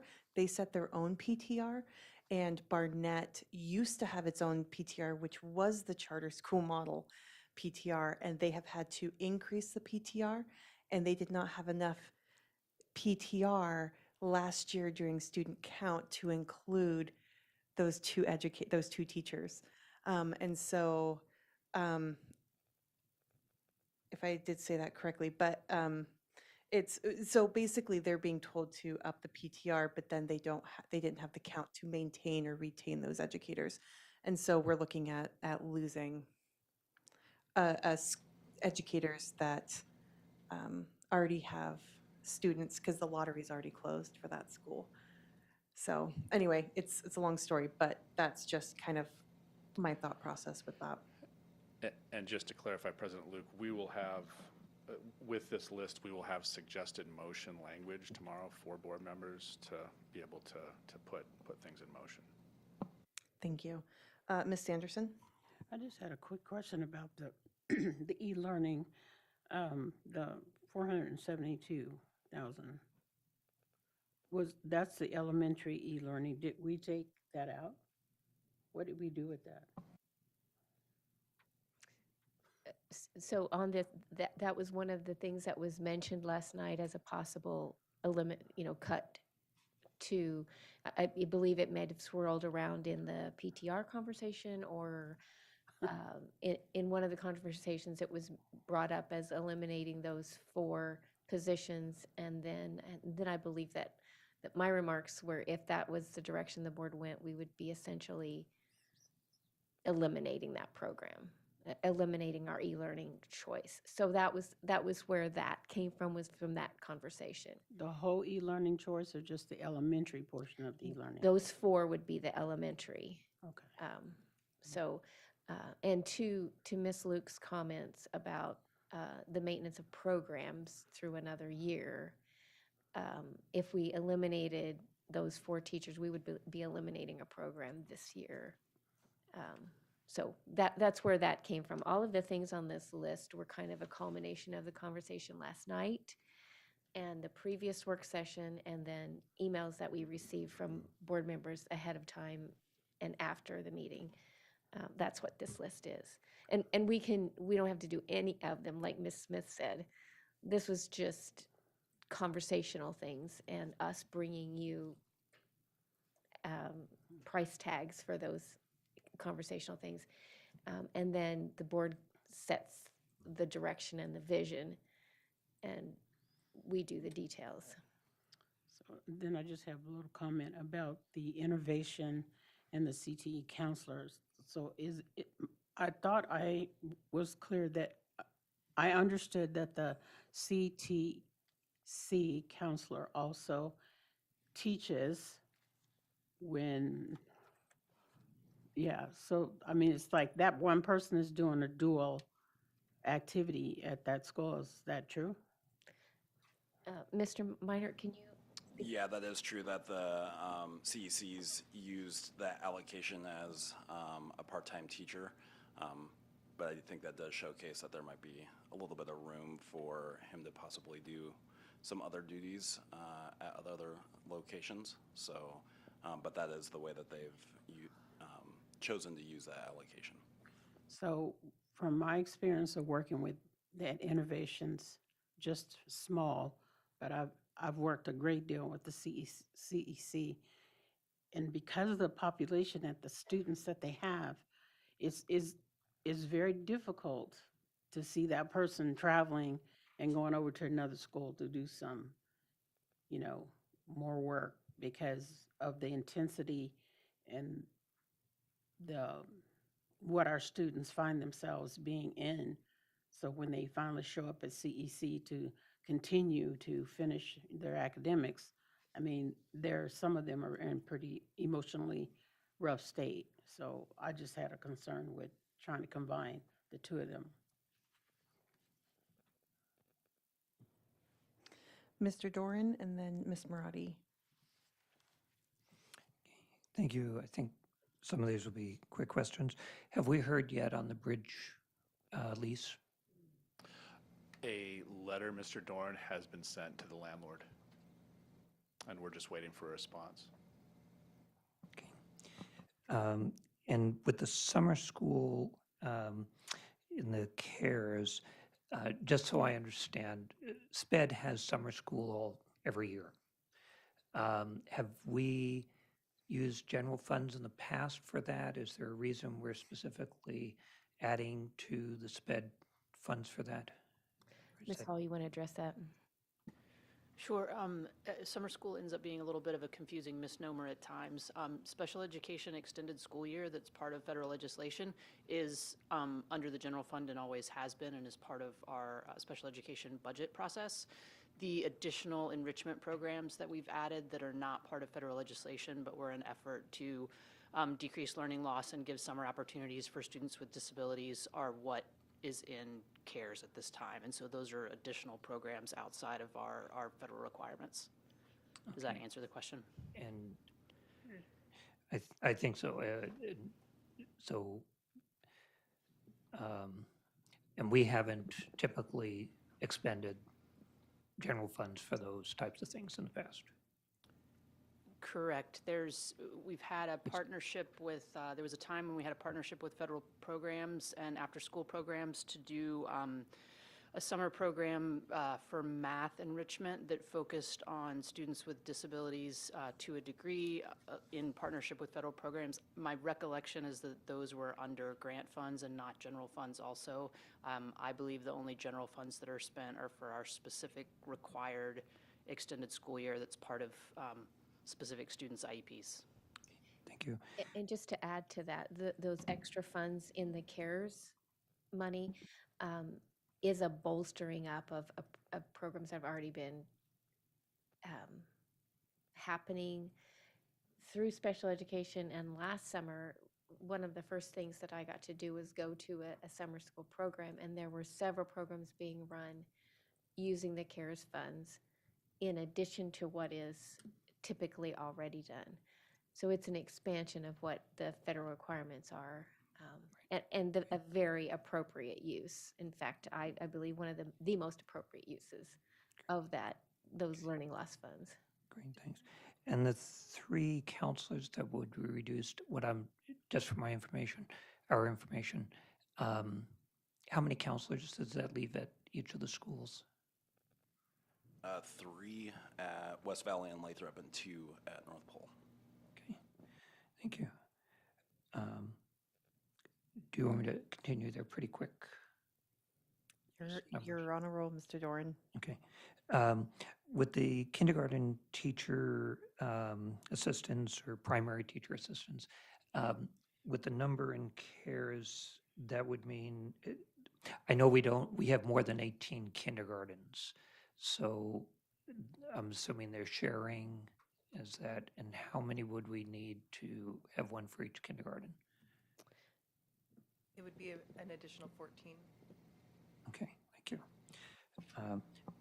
Student activities, what was the percentage cut for that?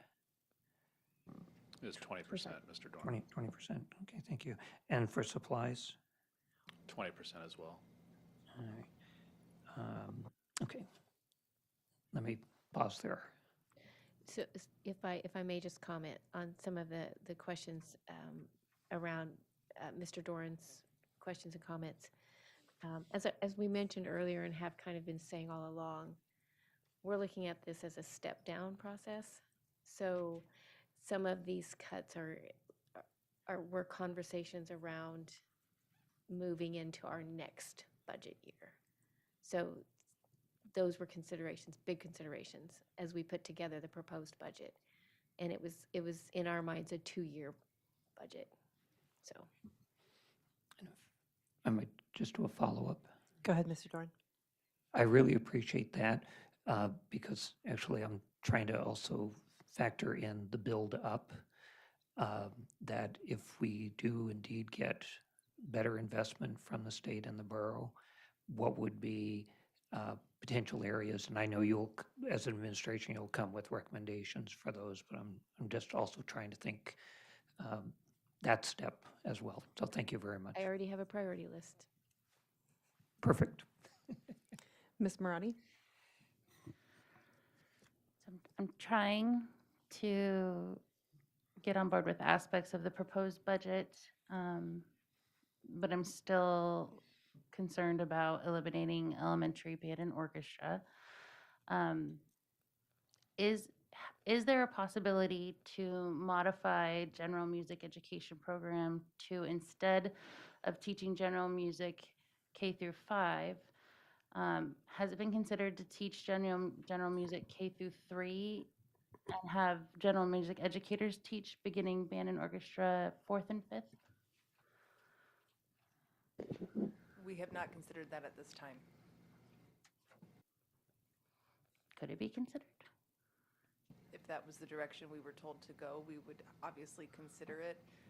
It would require changing our curriculum to meet that, and it would change things that are currently a choice into things that would not be a choice.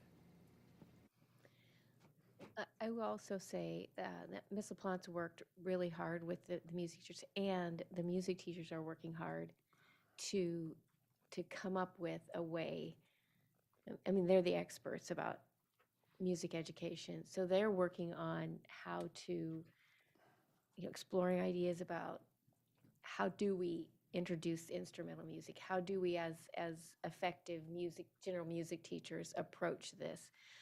So I have a lot of confidence in our music teachers and their ability to address the needs and needs of our students. So I've been very impressed with how they've been willing to dig in and look at different options and figure out different ways to make sure kids get introduction to instrumental music.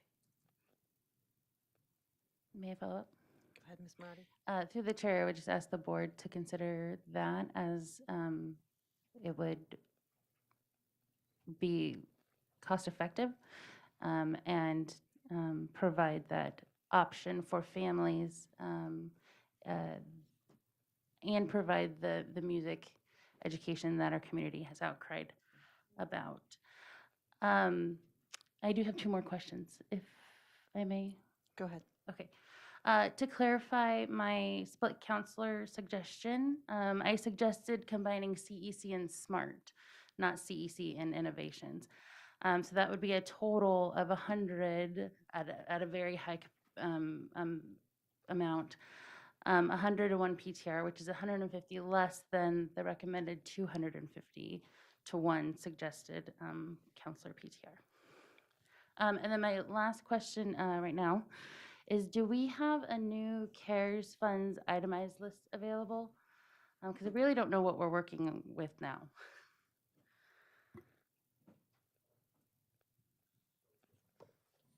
So the most updated recent one that we have, Ms. Marotti, I believe they should have been dated March 16th.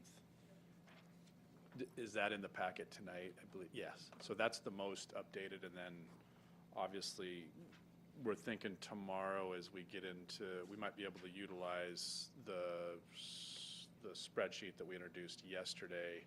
I forgot to credit that to Ms. Herbert. She did a lot of work on that. But we could utilize that, and that would show updates to CARES live in real time as motions were put on the table. Thank you. If I may, did we answer the travel? I don't know if we gave information on the travel request. Did we? I think someone Did we? explained that it was for the negotiated agreement. You had to subtract that out. Yeah, that was the big one, and then basically that was the available travel. There's some board travel that could also be considered, superintendent travel. We weren't sure if that was part of the contract, but yeah, the big one was FPA negotiated agreement.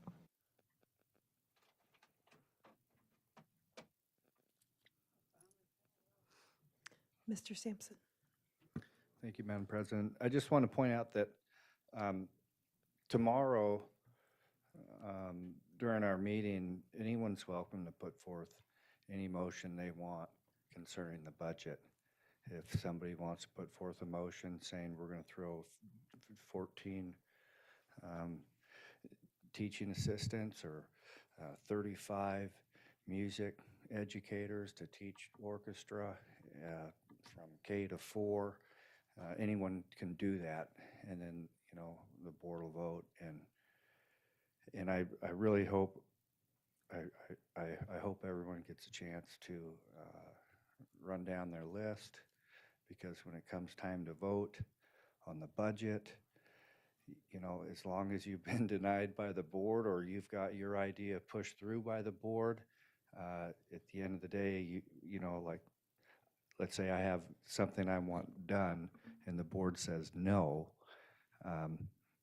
it's not fair for me to not pass the budget when it comes budget time because I wanted something passed. Well, I already know the board said no, so there's a no win there.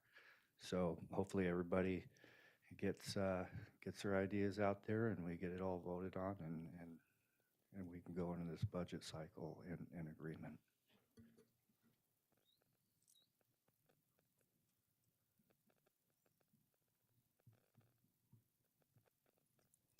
Ms. Matheson?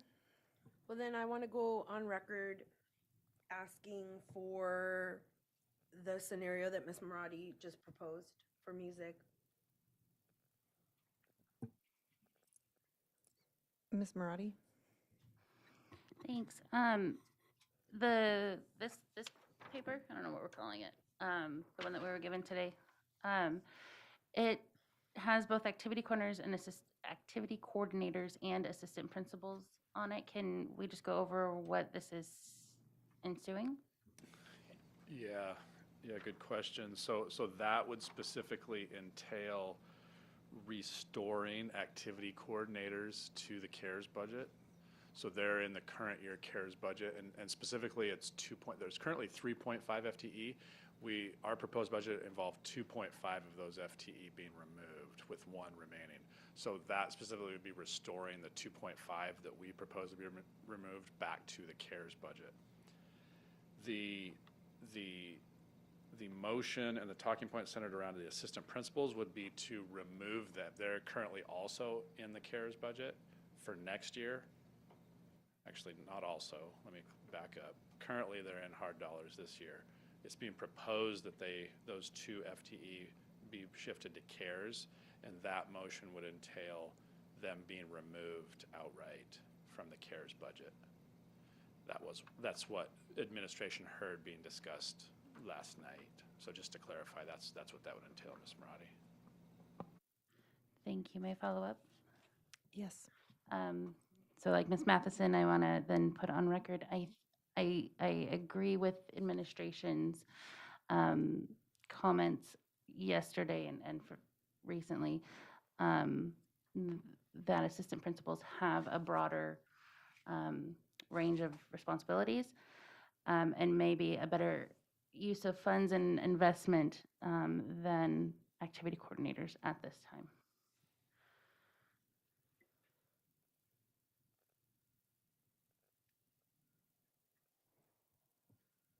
Ms. Smith?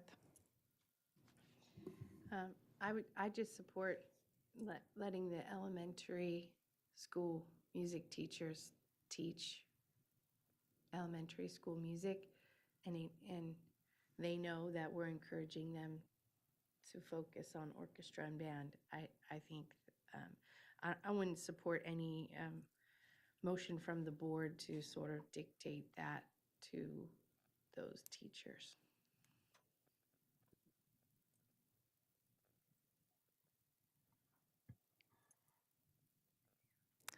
Mr. Sampson? Sorry, it's getting late here. So yeah, just when Miss Matheson mentioned, when we hear, I would like those numbers also from the admin when it deals with whatever it was, music teachers, orchestra teachers, somebody else's idea dealing with K through 4, I think it was, and whatever the case, it's if that's going to be a sticking point, it's good to get those numbers because once we vote that out, we got to really pay attention to our CARES funding and everything, and you better get your ideas out there in the forefront because if we flop into a deficit, then we have an additional issue. But yeah, any proposals that I have, I'll definitely heed my own words and get to the admin what that price tag is because everything plays into it together.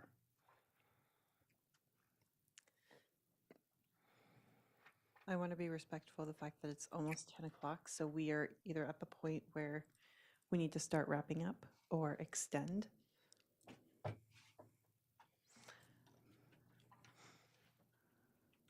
Move to extend to 10:15. Do we have a second to extend to 10:15? Move to convene? Is that what I heard? Move to, Move, sorry. move to extend to 10:15 PM. Do we have a second? Second. Do we have any objection? Right here. All right, Ms. Tuttle, we go straight to a vote. Colonel Surrey? Yes. Thank you. Colonel Williamson? Yes. Thank you. Ms. Marati? Yes. Thank you. Mrs. Smith? No. Thank you. Mr. Sampson? No. Thank you. Mrs. Matheson? No. Thank you. Mr. Doran? Yes. Thank you. Mrs. Sanderson? Yes. Thank you. Mrs. Luke? Yes. Thank you. Motion carried. All right, we are now extended just until 10:15. Any further questions for administration? Ms. Marati? It's not a question, but it's a statement. Again, I don't support any budget that eliminates the 9 secondary certified librarian positions. If we're putting notes on record, that's one that I just absolutely cannot move on. Any other thoughts? Mr. Sampson? Thanks. I think I would say that if we eliminated the 9 librarians, it would actually be more than the 9. It would be the 9 plus probably 1 or 2 down here in the administrative office. So it'd probably be like a 10 or 11 number there for cost savings. Any other thoughts? Any closing thoughts? Mr. Doran? Could I just get a clarification on that? We've only talked about 9 school-based librarians, which I will go on record, I do not support the elimination of those. But to the comment, or is that a suggestion to add, so it would be additional cuts to central office library services? Is that, just so I understand? Mr. Sampson? It was just a comment. I'm just saying if we cut 9 librarians, then it makes sense that we'd cut one of the admin that oversee librarians here at district, but that's neither here. It's just like a hypothetical, like if we got money next year, what would we do with it if we got money? It's just a hypothetical. It wasn't, it was just a, Okay, so you're not promoting anything else? I- Thank you. I am promoting that if we cut 9, that it would make sense to cut 1 here at the admin, but I don't know what we're cutting tomorrow. Okay.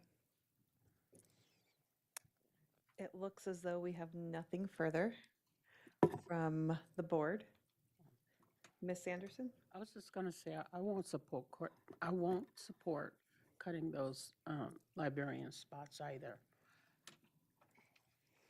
Okay. Anything remaining from administration? Nothing remaining. All right, can I get a motion to adjourn? Move to adjourn. Second. Any objection? Seeing none, meeting adjourned.